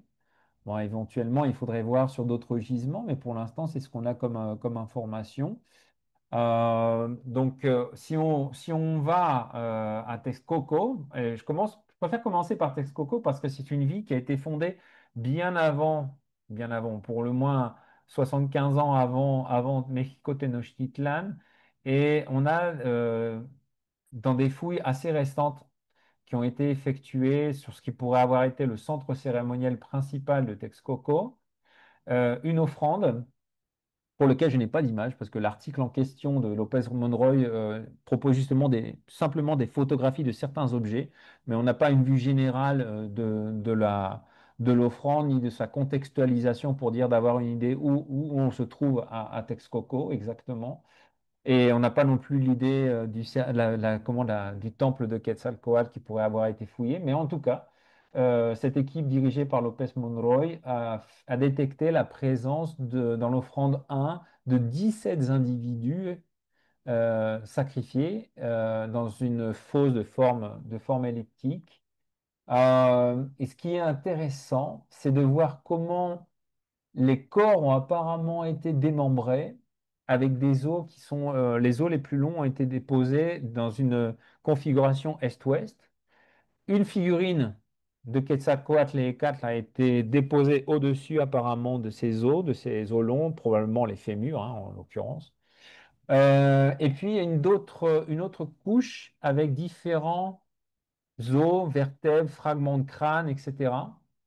Et d'autre part, dans un autre espace très proche, hein, juste à côté, on a mis en spirale 11 crânes humains. Peut-être pour rappeler justement la forme du coquillage qui était un des attributs de Quetzalcoatl. Et les examens de bioarchéologie ont détecté qu'il s'agissait d'individus donc, adultes, pas d'enfants, que des mâles, que des individus mâles, que des hommes. Et ils ont détecté également des traces de découpe sur 4 individus. Ça nous laisse aucun doute éventuellement sur ce qui s'est passé en termes de traitement post-mortuaire ou périmortuaire pour le moins. Périmortem. On sait apparemment que ces individus donc, ont été sacrifiés, qu'ils ont été démembrés, qu'ils ont été peut-être dépecés éventuellement, et donc il y a peut-être eu consommation des mêmes individus. Si on se projette maintenant dans le centre de Mexico, on va arriver peu à peu à l'enceinte cérémonielle de Mexico. On a à la station de métro Pino Suárez ce petit édicule qui compte 13 phases de construction différentes. On les voit clairement d'ailleurs en fonction sur cette échelle-là, on voit qu'il y a une forme circulaire de base, on va dire, mais la divinité qui a été honorée semble avoir changé au cours du temps. C'est du moins ce que propose Guillaume Olivier. Et puis une des phases justement qui concernait directement Ecat Quetzalcoatl. Et il y avait dans un des escaliers d'accès, c'est-à-dire dans cet escalier-là ici, une, euh, une image absolument époustouflante de ce singe araignée avec un masque du vent, non? Et cette image était en plus peinte. Récemment, Leonardo Lopez Luján a pu déterminer, a expliqué qu'il s'agissait en fait d'un individu femelle. Il y a un article très intéressant sur ces singes araignées qui représente le dieu du vent, qui a été publié dans la revue Arqueología Mexicana. Mais ce qui nous intéresse, c'est justement l'offrande ou le contexte de cette sculpture. Et là, il y a des choses vraiment absolument formidables en termes d'animaux qui ont été sacrifiés et déposés, principalement des oiseaux. Et des oiseaux, des taxons absolument remarquables parce qu'il y en a plusieurs qui ne sont pas des animaux locaux et qui ont été probablement utilisés à partir ou achetés ou éventuellement directement utilisés depuis le Totocali des des Tlatoques de Tenochtitlan. Donc on a le cas d'ara rouge, de perroquets, on a le cas d'oies, on a aussi enfin, on a différents types d'oiseaux comme d'oiseaux locaux et d'oiseaux éventuellement qui sont plus étrangers, on va dire, à la vallée de Mexico, au bassin de Mexico. Et bon, évidemment, il y a d'autres éléments, mais en tout cas, c'est ceux que j'ai voulu détacher ici et que je souhaitais mettre en valeur. Si on va à Tlatelolco, évidemment, il est impossible de ne pas parler du temple R de Tlatelolco. Donc là, on peut le voir directement depuis la rue, en fait, quand on est sur les rues Lázaro Cárdenas. On voit le Colegio de la Santa Cruz qui est là juste derrière, non? Et on a ce temple semi-circulaire qui est donc prolongé par une petite plateforme rectangulaire qui se situe donc là, ici, de cette partie-là. Mais faut savoir qu'à Tlatelolco, il y a au moins trois autres plateformes configurées de la même manière. Je vous renvoie à un article d'Eduardo Matos Moctezuma à ce sujet. Il y a un article dans la revue Arqueología Mexicana sur les temples circulaires ou semi-circulaires dédiés à Quetzalcoatl. Eckhart Quetzalcoatl, il identifie très bien ces différents édicules à Tlatelolco et puis il les met aussi en valeur dans un livre qu'il a publié une dizaine d'années sur les fouilles à Tlatelolco. Mais dans le cas qui nous intéresse, là, je vais faire référence directement aux travaux de Salvador Guillem Arroyo et au Proyecto Tlatelolco à la fin des années 90 du siècle passé. Pourquoi? Parce que cet édifice propose une série d'offrandes que vous voyez sur cette diapositive. Je vais m'attarder sur deux de ces offrandes, de ces dépôts qui ont été faits, mais il faut savoir qu'il y a des dizaines d'individus qui ont été déposés, parfois dans des urnes funéraires de grande taille, et avec une pléthore d'objets qui sont absolument stupéfiantes. Donc l'offrande 5, c'est celle qui se trouve à votre gauche et l'offrande 16, c'est celle qui se trouve à votre droite, fléchée de manière évidente pour que vous puissiez situer un petit peu tout ça. Alors, qu'est-ce qu'on retrouve dans l'offrande 5? On a retrouvé le corps d'un enfant de 7 ans environ, en position assise fléchie et avec une orientation une nouvelle fois vers l'est. Ça, c'est quelque chose qu'on avait déjà vu antérieurement, précédemment. Et puis, apparemment, sa tête était pliée, avancée sur son torse. Et on a retrouvé un petit fragment d'obsidienne sur son os iliaque droit. Originalement, probablement, cette pièce d'obsidienne était placée dans la bouche. On a retrouvé aussi sur son poignet gauche une sonnette, basiquement, qui était crochée comme si c'était un petit bracelet. Et on a retrouvé aussi sur le corps, donc il faut s'imaginer donc cette urne qui était recouverte par un couvercle.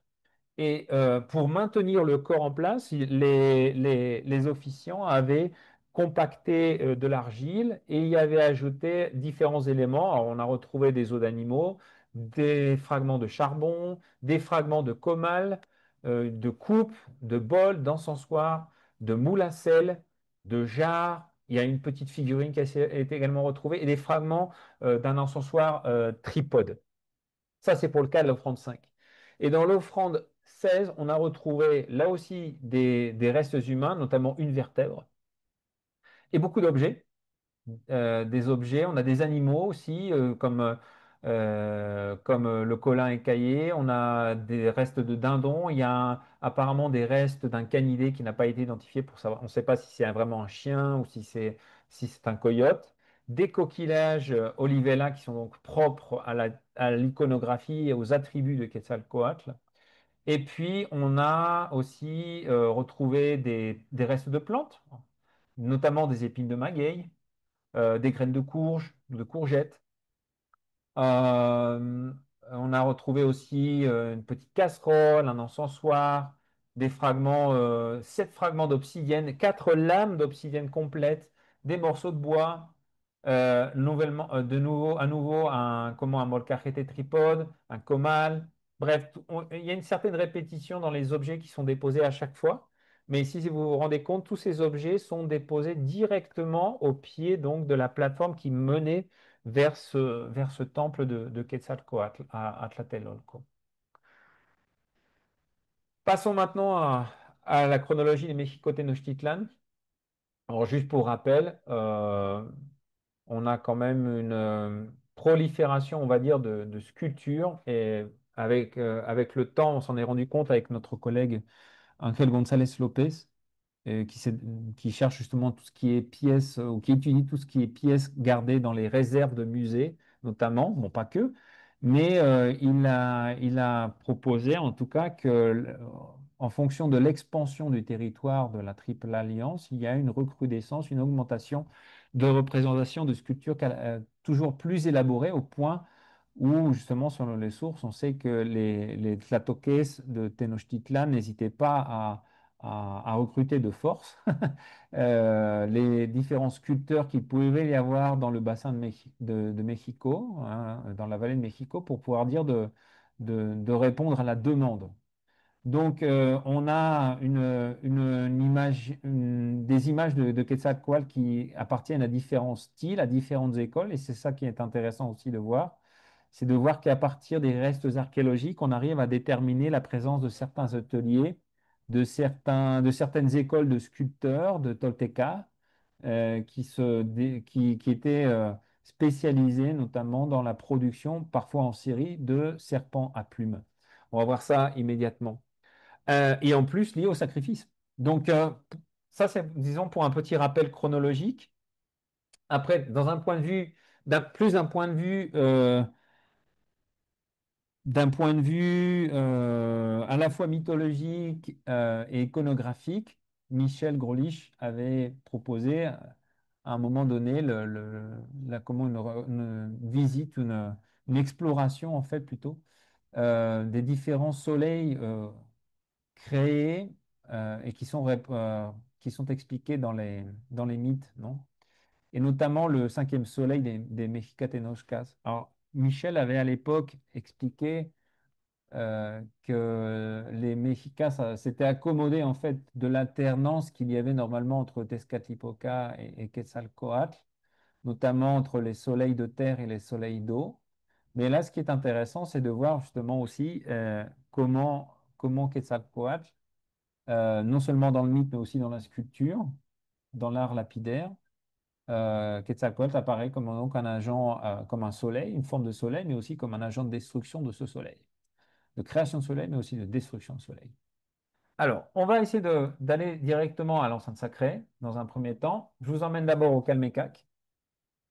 Calmecac qui est l'endroit par excellence de l'éducation pour les hautes élites Tenochca, qui a été complètement fouillé par le projet d'archéologie urbana de Raúl Barrera.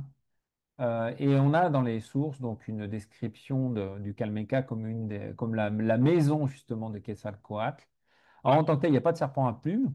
On a trouvé notamment des alménas qui sont ces grandes décorations qui étaient fichées dans le toit de l'édifice, qui sont des alménas en forme de coquillage coupé à la moitié et qu'on voit donc de manière transversale. Il y a une petite peinture où on voit un visage des quatre Quetzalcoatl typique avec ses peintures faciales, une partie de son bonnet, ses épaules lisses, c'est-à-dire ses boucles d'oreilles typiques de Quetzalcoatl. Et ce qu'on a comme évidence aussi dans les sources, ou qui permettent de faire le lien entre les sources et l'archéologie, la question justement des différentes offrandes ou des rituels effectués dans l'enceinte de ce bâtiment. Donc là, on effectuait des offrandes, notamment devant l'image de Quetzalcoatl qui était présente donc dans le Calmecac. On déposait des fleurs, on faisait brûler de l'encens, on laissait de la nourriture, des boissons. Donc ça, c'est quelque chose de très intéressant pour nous en termes de rituels effectués pour Quetzalcoatl. Si on s'attarde maintenant un petit peu plus aux sculptures, aux représentations du serpent à plumes, au niveau du temps, ça va, je suis bien. Donc on va pouvoir parler dans un premier temps d'un corpus de sculptures du serpent à plumes qui sont un peu éclatés partout entre les États-Unis, l'Europe et le Mexique. Notamment cette image que vous voyez là, qui se trouve au British Museum, qui est une représentation hybride du serpent à plumes, puisqu'elle propose un personnage, euh, on va dire, du buste vers la tête. On le voit avec sa coiffe de serpent à plumes. Sur la partie postérieure de l'image, on voit la tête du serpent à plumes, on voit les différents coquillages qui ornent son corps, et ces coquillages typiques de Quetzalcoatl. On voit la queue de crotale là également. Sur la partie frontale, on voit le personnage saisir dans les deux mains, d'une part, ce qui semble être un bâton du vent, euh, et de l'autre côté, on a un crâne. Et ce crâne, en fait, il a été préparé de manière à avoir des boucles d'oreilles. Si vous vous rendez compte, là, il y a des pendentifs sur les oreilles, des pendants d'oreilles en forme peut-être d'Epcolonie, mais il y a surtout aussi différentes plumes de plumes d'aigle qui sont là ici sur la partie inférieure de l'image. Donc là, on a dans les deux cas, de toute façon, une image du serpent en plumes liée au sacrifice. Et puis on a ce magnifique pectoral. Alors ça, c'est quelque chose qui n'est pas courant, mais il est en forme de soleil. Donc là, on a cette idée, comme je l'avais montré dans une des mes diapositives suivantes, non, de l'association qu'il peut y avoir entre Quetzalcoatl et le soleil, et de Quetzalcoatl comme divinité solaire, d'une certaine manière aussi, qui exige des sacrifices. On traverse l'océan Atlantique, nous allons au Field Museum à Chicago.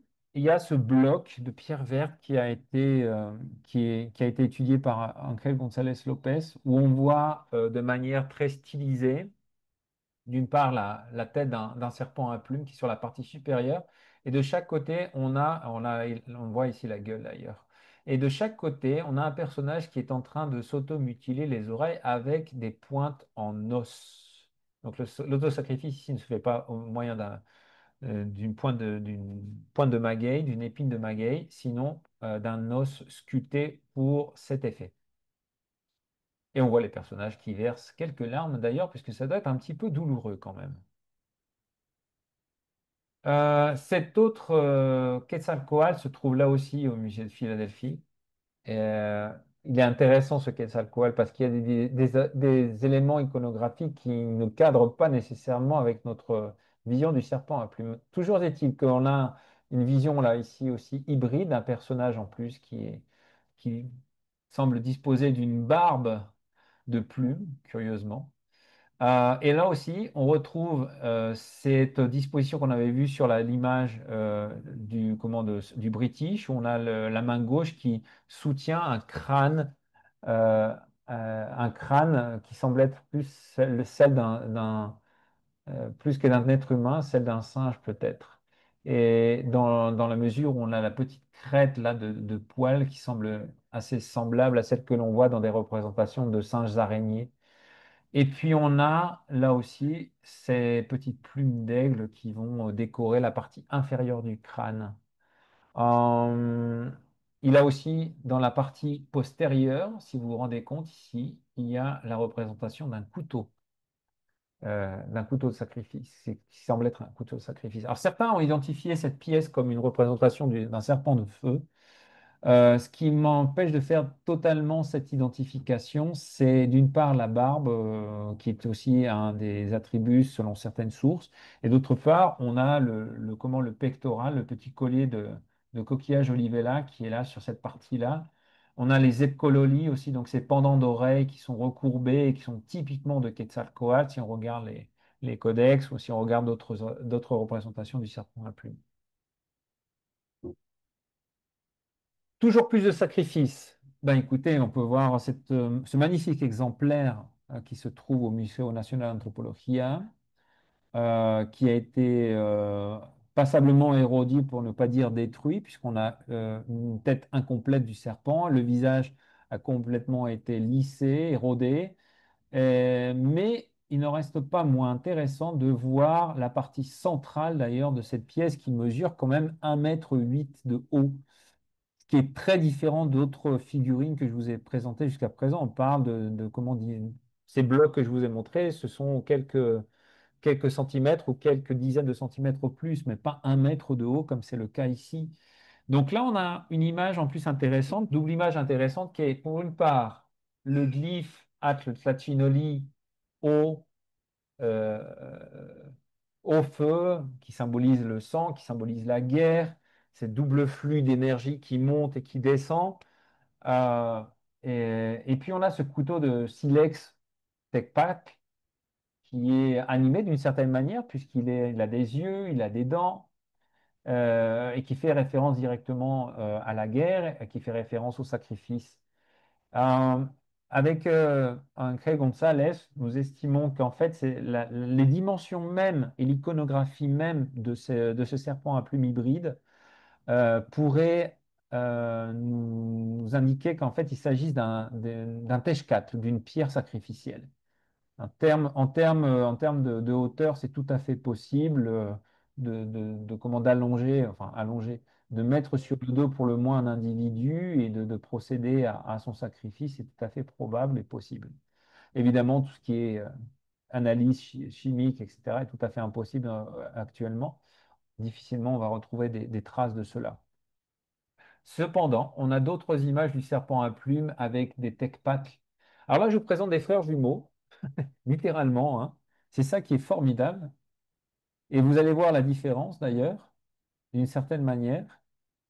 Mais là, il est très probable que ces deux serpents à plumes aient été créés par le même artiste ou la même école d'artistes. Pourquoi je vous dis ça? Ben, si vous regardez bien la tête du serpent à plumes en tant que tel, ou ces deux serpents à plumes, est un petit peu carré. L'enroulement des plumes se fait dans un sens pour l'exemplaire qui se trouve au Musée national d'Anthropologia, et il se fait dans l'autre sens pour l'exemplaire du musée de Bâle. Mais ce qui ne change pas, par contre, c'est l'orientation du visage du silex qui est sculpté donc directement sur la langue bifide, cette langue qui semble appeler justement au sacrifice, non? Ça, c'est très intéressant. Et dans les deux cas, apparemment, donc, il y a une représentation en plus du monstre de la Terre, ce qui était somme toute assez commune pour beaucoup de sculptures mexicas. Même chose, on pourrait dire presque, avec une petite différence pour ces deux serpents à plumes, dont l'un se trouve au Metropolitan Museum de New York. Je remercie James Doyle de m'avoir fait parvenir la photo de cet exemplaire, et de l'autre qui se trouve au Musée national d'anthropologie. D'ailleurs, il ne se trouve plus en exposition. La photo en question que vous voyez, je l'ai prise, je crois, en 2002 ou en 2004. Depuis, les choses ont été un petit peu réaccommodées et on ne voit plus cet exemplaire du serpent à plumes. Il avait été présenté à Monterrey lors d'une exposition sur le serpent à plumes, d'ailleurs. Mais la différence principale entre ces deux spécimens, c'est d'une part la présence d'un tecpacle sur l'exemplaire du Met et l'absence de ce tecpacle de l'autre côté. Mais stylistiquement parlant, c'est quasiment la même chose.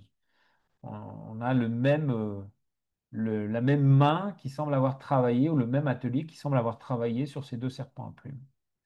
Alors, bon, là, on a vu des serpents à plumes, le tecpat qui est un des instruments du sacrifice, mais il faut aussi prendre en compte éventuellement certains récipients. Notamment, ben, on a aussi des Quauhchicalli, mais moi je préfère parler de Quetzalcoaxicalli, donc de récipient des cœurs, mais récipient des cœurs en forme de serpent à plumes, puisque c'est quand même une sacrée pièce, hein. Celui-là, il est quand même assez large. Il a un diamètre d'environ 80 cm, si je me souviens bien. Et on a donc deux serpents à plumes qui s'opposent l'un à l'autre, qui se rejoignent là, ici. On peut le voir de ce côté-là, et on peut voir qu'ils se rejoignent là, ici. On a les frises extérieures qui représente des nattes, qui est un des motifs aussi associés au serpent à plumes, puisque c'est un des attributs du pouvoir que l'on remettait aux dirigeants lorsqu'ils allaient faire leur pèlerinage à Cholula. Et puis donc la partie supérieure de ce Kwaoshikali, elle est concave, légèrement concave, de manière à pouvoir justement déposer, déposer des offrandes ou éventuellement tel ou tel élément d'un animal sacrifié en particulier. Mais la partie concave n'est pas vraiment très profonde en fin de compte.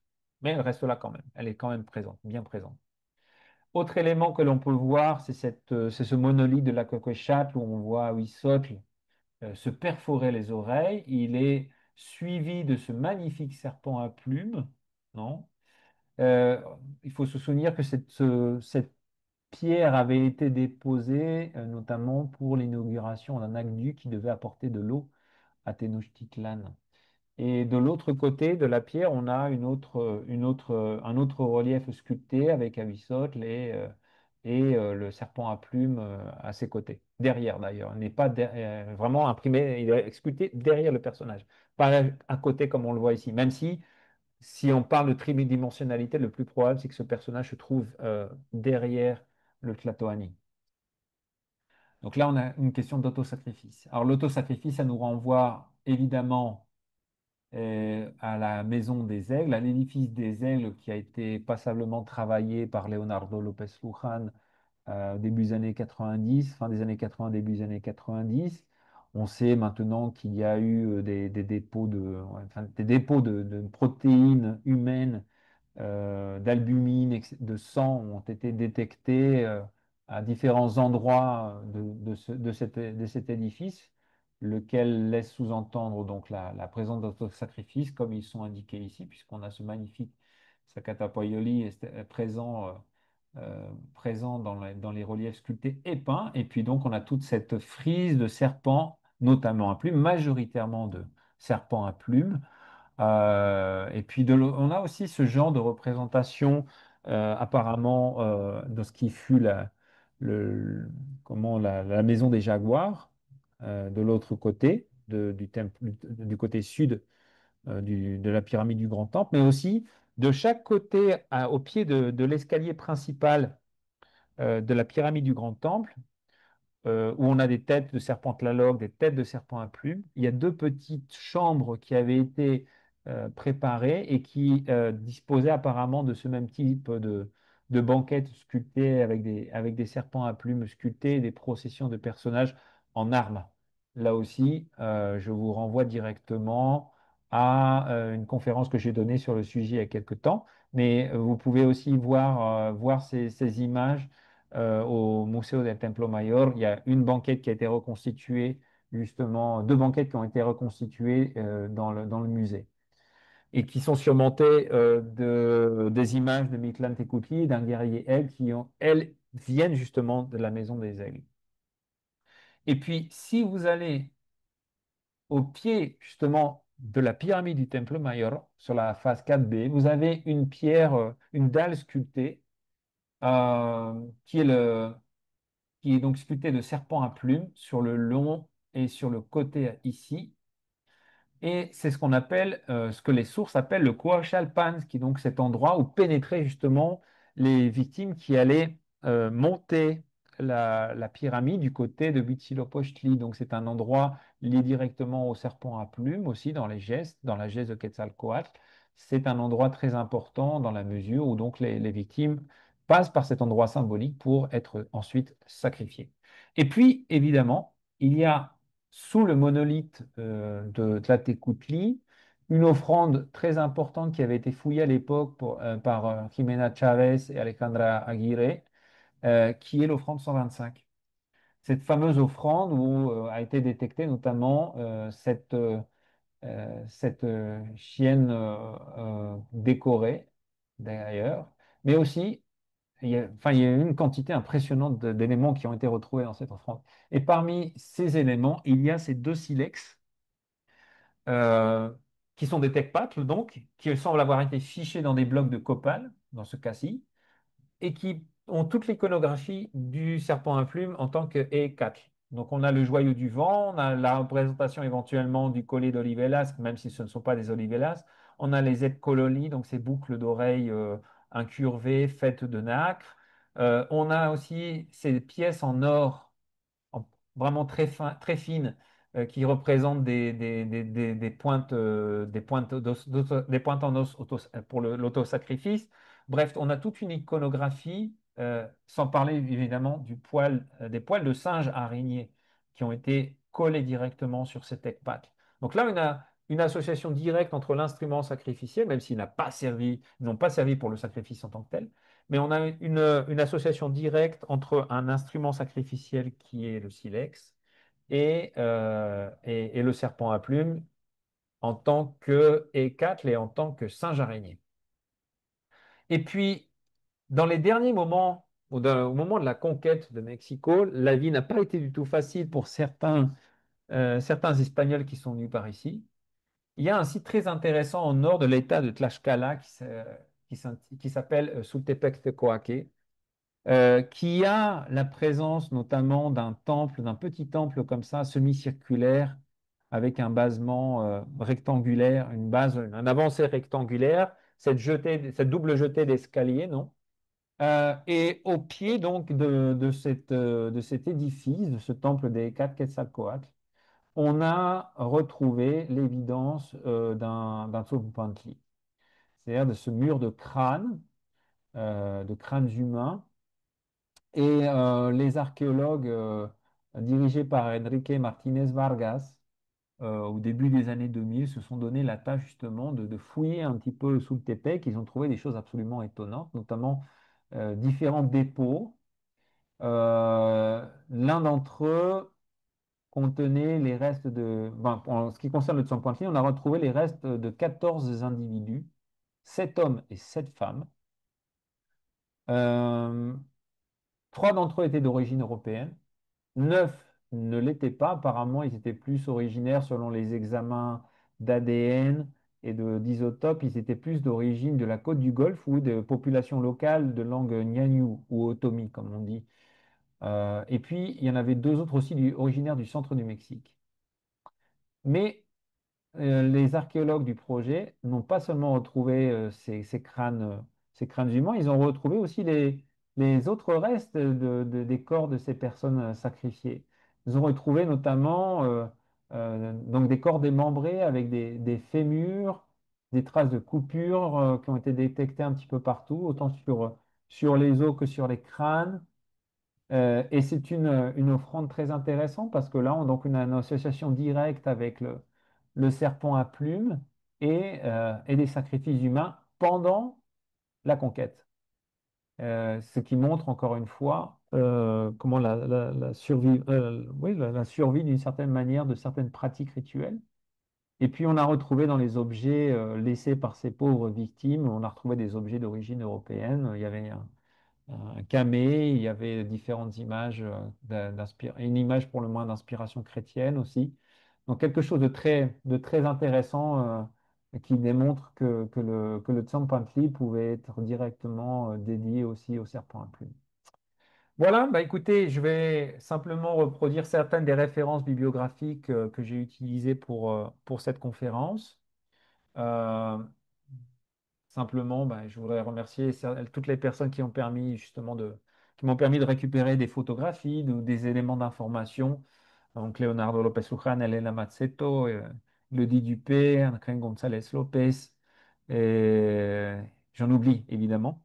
Mais merci à eux de m'avoir permis Patricia Ledesma, la directrice du Templo Mayor, moi aussi au Templo Mayor, évidemment, de m'avoir permis d'avoir accès à certaines informations qui n'auraient pas été disponibles d'autre manière. Donc voilà, j'arrête ici et je vais cesser de partager. Et j'ouvre donc la session de questions-réponses, de commentaires. Merci beaucoup, Bertrand. Alors, bah voilà, il y a évidemment énormément de choses à discuter. J'ai découvert d'ailleurs une série de représentations du serpent à plumes que je ne connaissais pas, donc j'étais très heureuse d'avoir quelques inédits, en tout cas à mes yeux. Donc, bah, je vais d'abord céder la parole aux étudiants et auditeurs, et puis on prendra ensuite. Donc vous avez le choix, hein. Soit vous pouvez poser la question dans le chat, soit alors vous allumez votre micro et vous faites votre commentaire ou vous posez votre question directement. On peut Salut, déjà ouvrir les caméras, éventuellement aussi. salut. Euh, Bertrand, Oui, salut. Remerciements pour la présentation. Fue muy interesante. Je vais tourner entre l'espagnol et le français. J'espère que ça c'est bien. Pas de Euh, souci. oui, j'ai seulement une petite question. Dans la région des hautes terres de Guatemala, nous avons deux, trois exemples de temples circulaires. Ça, c'est la situation en Rabinal, le site archéologique de Cajú. Et nous avons la même chose en Saculeu. Et nous avons cette en la capitale des Quiches, que c'est Gumarcar. Et toi, la chance d'étude, has tenido el tiempo de estudiar estos tres casos, parce que jusqu'à aujourd'hui, je suis, eh, tengo la información. Yo sé que sé que los sitios tienen los sitios, perdón, los templos redondos, pero no hay mucha información al respecto. Entonces, siempre, frecuentemente, nous avons cette association avec Quetzalcoatl, Ejecatl, etc. Mais la sustentación de cette identificación en Guatemala es un poco, bueno, es un poco débil, diría yo. Entonces, no sé si has tenido la oportunidad de ver estos tres casos. Y la segunda pregunta, que nous avons dans la laguna de Ayarza, en Guatemala, un arte rupestre que se post classique, que también tiene representación de una serpiente emplumada o lo que parece ser un lagarto con plumas. No sé si has tenido el tiempo de verlo. Y de nuevo, muchas gracias por la presentación. Je fais la réponse en français ou en espagnol, Alejandro? Puedes hacerlo igual que yo mixturado o como Ouais, quieras decir. je connais ça. D'ailleurs, Sí. j'ai un petit peu bataillé, un petit peu lutté avec ça aujourd'hui. Alors, la question du serpent à plumes, si on veut parler de la zone Maya, il y a éventuellement l'hôtel Q à Copan qu'on pourrait inclure éventuellement dans le corpus. Mais ma thèse doctorale se concentre essentiellement sur les serpents à plumes dans le centre du Mexique et sur le haut plateau. Donc, disons, dans une perspective plus générale de recontextualiser le serpent à plumes, on a des références, on a l'iconographie maya définitivement. Après, il y a un problème avec les temples circulaires. Comme disait Michel Grolich, un temple circulaire n'est pas forcément un temple dédié à Hécate Quetzalcoatl. Et je crois qu'il avait tout à fait raison. D'ailleurs, Eduardo Matos, qui a publié un article sur le sujet, euh, pense la même chose. Donc, tout ce qui est circulaire n'est pas forcément un temple de Quetzalcoatl. Donc, on sait qu'il y a en effet la présence de groupes mexicanisés, entre guillemets mexicanisés, qui ont été en contact avec des groupes de langue nahua et qui sont arrivés donc plus vers le Guatemala ou même plus loin, hein, puisqu'on a les groupes Nicaraos au Nicaragua où on a la divinité Quetzalcoatl qui est mentionnée. Mais je ne sais pas dans quelle mesure on a des évidences un petit peu plus tangibles, on va dire, pour pouvoir associer ces trois édifices, ces trois bâtiments dont tu me parles, pour les identifier pleinement avec Quetzalcoatl. C'est relativement déjà compliqué dans le cadre mexicain. Il faut vraiment avoir des choses très précises. Ou comme là, le cas du Tzompantli de Sultepec, il faut vraiment avoir des choses très très précises qui nous permettent d'émettre l'hypothèse éventuellement que ça soit un édifice dédié à Quetzalcoatl. On a le cas de Calixtlahuaca dont je n'ai pas parlé, mais le cas de Calixtlahuaca qui est dans l'État de Mexico, on a une énorme pyramide comme ça semi-circulaire avec différentes phases de construction. Et dans la troisième phase de construction, ils avaient retrouvé, je crois que c'était Acosta aussi, non? Ou non, Garcia Payon. Garcia Payon, dans les années 40, avait retrouvé cette image absolument splendide d'un Hécatl, d'un personnage, enfin, à forme humaine, simplement avec un mashtlat et le masque des Hécatl Quetzalcoatl. Donc le plus probable, c'est que le reste du temps, ce personnage avait été vêtu comme Hécatl Quetzalcoatl, mais ce personnage avait été enterré avec une autre divinité apparemment à ses côtés, détruite. et enterré pour pouvoir procéder à la construction de la quatrième et dernière phase de Caixtlahuaca. Donc ça, ce sont des éléments qui nous permettent directement de dire, ah, ça, c'est une pyramide, ça, c'est un édifice qui était dédié à Quetzalcoatl. Probablement, très, très, très probablement. Mais dans la majorité des cas, on n'a pas cette information-là. Alors, j'ignore si dans les cas que tu me mentionnes, il y a des éléments iconographiques, des objets éventuellement qui nous permettent de faire ce rapprochement. Mais ça reste toujours un petit peu hasardeux. En ce qui concerne ta deuxième question sur l'art rupestre et les représentations du serpent à plumes dans l'art rupestre, il y a quelques années de ça, j'avais essayé de faire un petit catalogue, on va dire, raisonné des représentations du serpent à plumes dans l'art rupestre et je me suis enfin, je me suis confronté à un certain vide, on va dire. Ne serait-ce qu'au niveau mexicain, j'ai retrouvé uniquement deux représentations, celle de la Malinche, et il y avait aussi un serpent à plumes qui a été détruit depuis à Coyoacán, bon, Coyoacán actuellement, et qui avait été bien documenté dans les années 50, 60 et ensuite dans les années 90, mais il a dû être complètement détruit par l'expansion urbaine de Mexico. Donc, on n'a plus vraiment de traces de ça. Et puis après, il y a toute la question des serpents à cornes. J'ai des collègues, notamment dans la Valle del Mezquital, dans l'état de Hidalgo, ou éventuellement dans le nord du Mexique, qui disent que les serpents à cornes, en fin de compte, ce sont des serpents à plumes. J'ai beaucoup de doutes par rapport à ça, je ne partage pas leur opinion. Donc, éventuellement, il faudrait voir le serpent en question dont tu me parles, je ne le connais pas, honnêtement. Donc, je serais très intéressé de voir éventuellement des photos, que ce soit des photos normales, des photos avec des stretch, cette technologie qui permet justement de voir un petit peu plus en détail certaines choses qu'on ne peut pas voir à l'œil nu.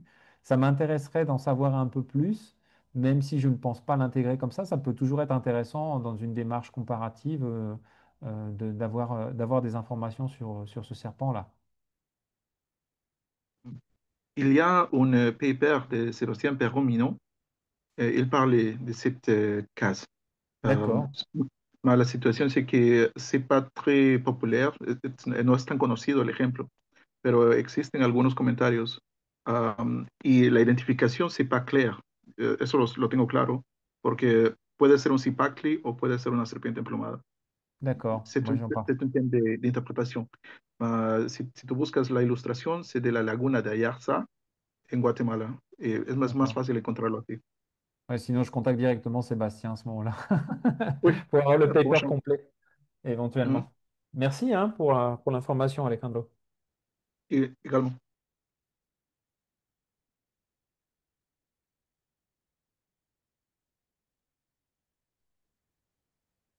Salut Bertrand, Salut Marc. et merci pour cette conférence super, très très intéressante. J'aurais juste une toute petite question.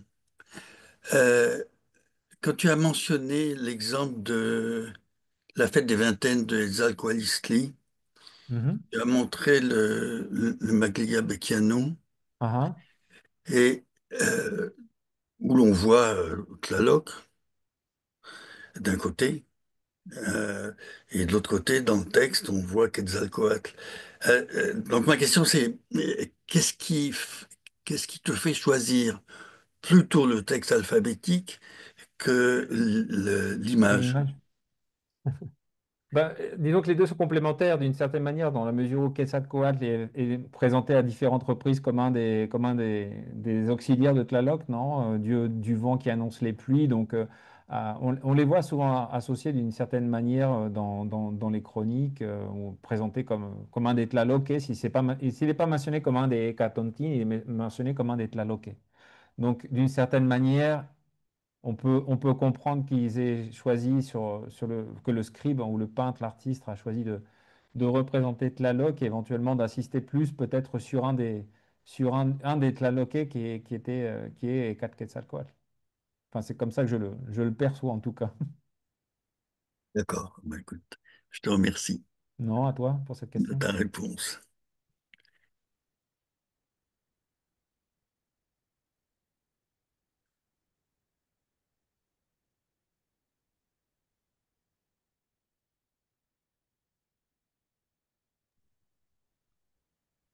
Moi, j'ai une petite question qui est plutôt d'ordre technique. Donc, pour toutes tes représentations sculptées, est-ce que tu travailles avec de la photogrammétrie ou voilà, comment tu travailles pour avoir une iconographie, je dirais, la plus riche possible pour pouvoir l'étudier en détail, puisqu'on a bien vu que c'était extrêmement riche et varié et que ça valait vraiment la peine de les étudier toutes dans leur moindre détail finalement.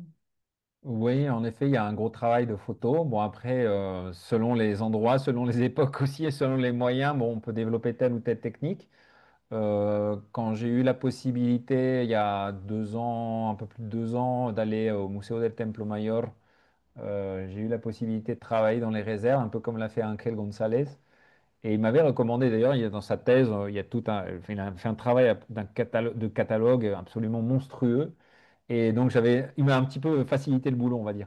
Mais quand j'y suis allé, j'avais demandé justement à la directrice de pouvoir faire des photos, on va dire classiques, mais d'utiliser aussi d'e-stretch, pouvoir faire des photos en technologie d'e-stretch.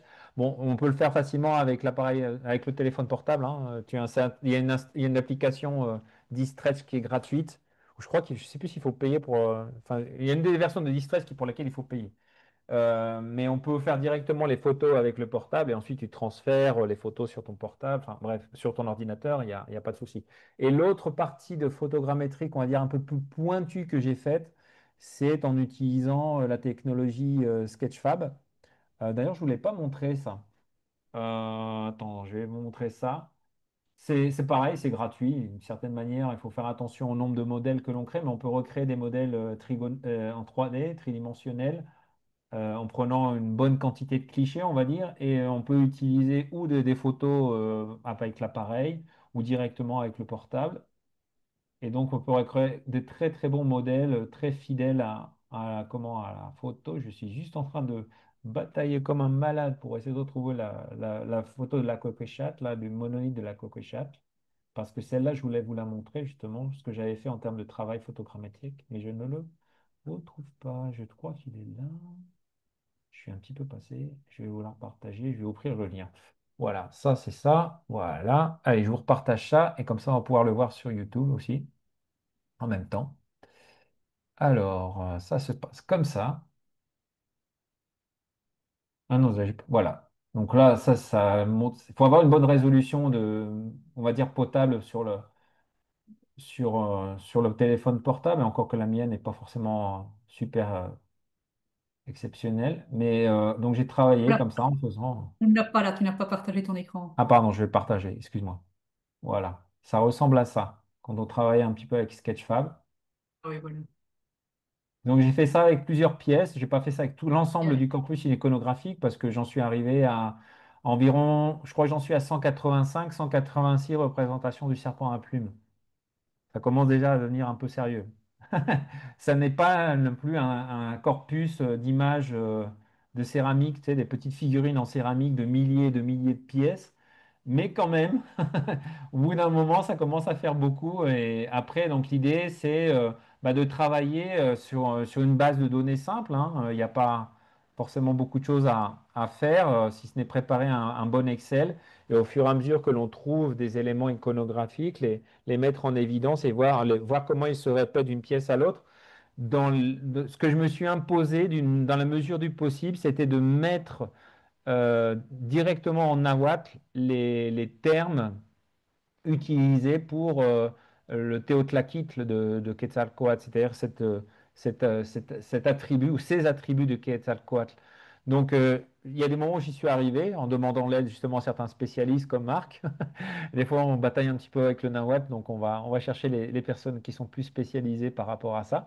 Mais l'idée, c'était d'avoir une banque, on va dire, de critères iconographiques qui permettent d'être recoupés, de croiser justement toute cette information et de dégager certaines tendances, on va dire, dans l'iconographie. Donc, c'est pour ça que c'est intéressant de travailler justement la question du sacrifice et de Quetzalcoatl, parce que même si on n'a pas forcément toutes les évidences matérielles, archéologiquement parlant, du sacrifice, au moins on peut le faire à travers de l'iconographie.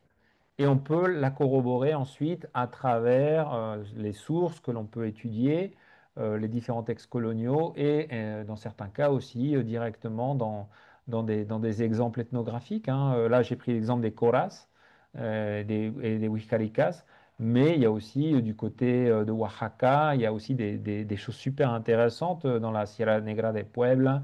Il y a des pratiques tout aussi intéressantes qui impliquent des divinités serpentiformes et qui sont des divinités de la pluie, qui sont parfois appelées Quetzalcoatl, y compris actuellement. Donc ça permet c'est en croisant un petit peu toutes ces informations-là qu'on arrive à dégager certaines tendances d'interprétation ou des hypothèses d'interprétation pour le moins. Merci beaucoup. De rien.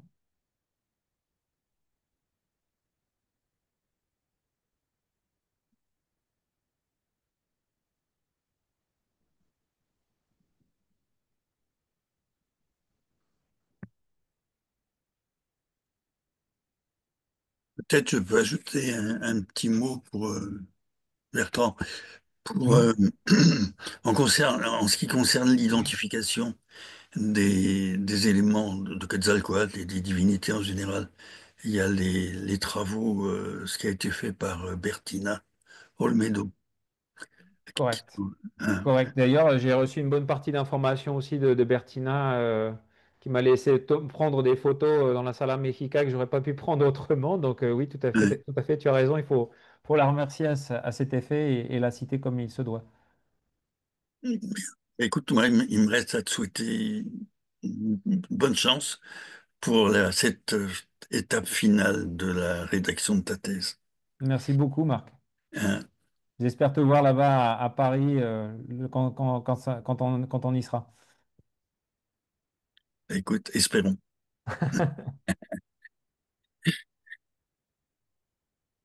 Tu m'indiqueras tes dates. Oui, bien sûr, Hein. avec plaisir.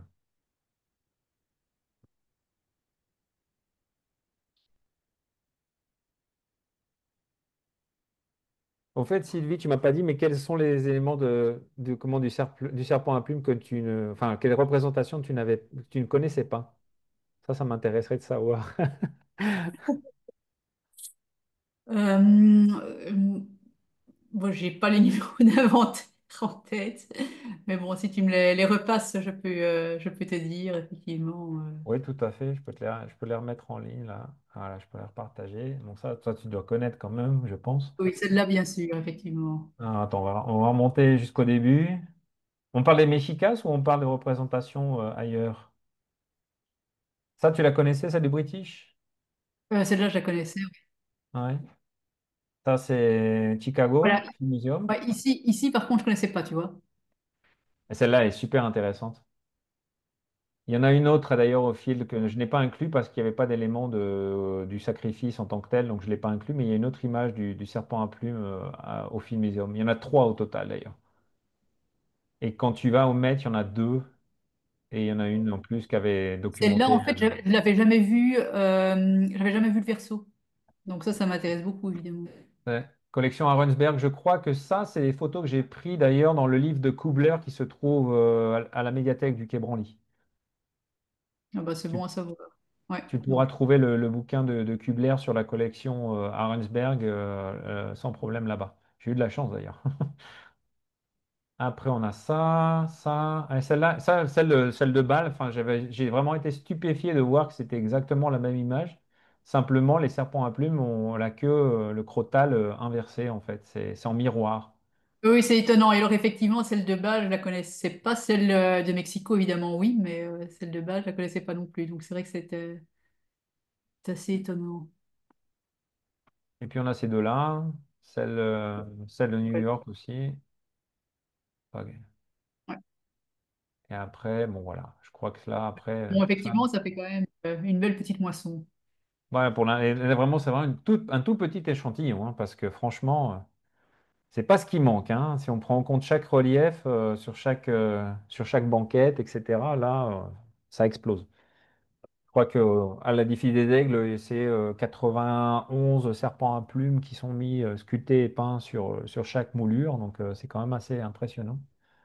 Alors, répéter ça en plus pour tout l'édifice, donc à l'édifice des Jaguares ou les deux chambres qui sont latérales au grand temple, ça fait vraiment, ça commence à faire beaucoup de serpents à plumes. Oui, bah c'est Voilà. aussi un des aspects intéressants du travail, justement, c'est de rassembler tout ça. Mais Ouais. c'est Et vrai ça que n'avait pas voilà, été fait. voilà, c'est ça. Et après, la gestion du corpus, évidemment, ça c'est. Ça n'avait pas été fait. Et puis, il fallait mettre un petit peu en perspective. L'idée, c'était aussi de sortir un peu des interprétations qui soient purement historicistes ou purement mythologicistes, on va dire, ou mythologiques. Et puis essayer de proposer une vision depuis l'iconographie et depuis l'anthropologie de l'art aussi, parce que l'idée c'est de voir dans quelle mesure ces objets, ces représentations étaient directement intégrées à la ritualité, dans quelle mesure elles étaient animées, activées, réactivées, détruites, donc elles avaient leur propre vie et leur propre subjectivité aussi dans une certaine mesure. Donc c'est à ça que je souhaite arriver quand j'aurai bouclé mon texte, en tout cas. C'est tout ce qu'on te souhaite. Merci bien. Bien. Bien entendu, tu nous préviens dès qu'il y a une soutenance en vue, comme ça, Bien sûr, je ça a publierai l'air. les informations et puis j'espère qu'on aura l'occasion de se rencontrer à cette occasion. Pour ceux que je ne connais pas, ça serait vraiment très sympa de vous connaître. Je pense qu'on va en rester là pour aujourd'hui alors. Je crois qu'effectivement, on a ceux qui voulaient intervenir l'ont fait. Donc, bah, il me reste à te remercier une dernière fois et puis alors bah, te souhaiter une bonne journée au Mexique, puisque pour toi, ça ne fait que commencer. Oui. On va se mettre au travail. Merci beaucoup à Voilà, et tous. alors, bah, écoute, au plaisir à une prochaine fois, peut-être au Mexique, on ne sait jamais, et sinon, de toute Éventuellement. façon, plus tard, alors à Paris pour ta soutenance. Merci bien. À bientôt alors. Au revoir.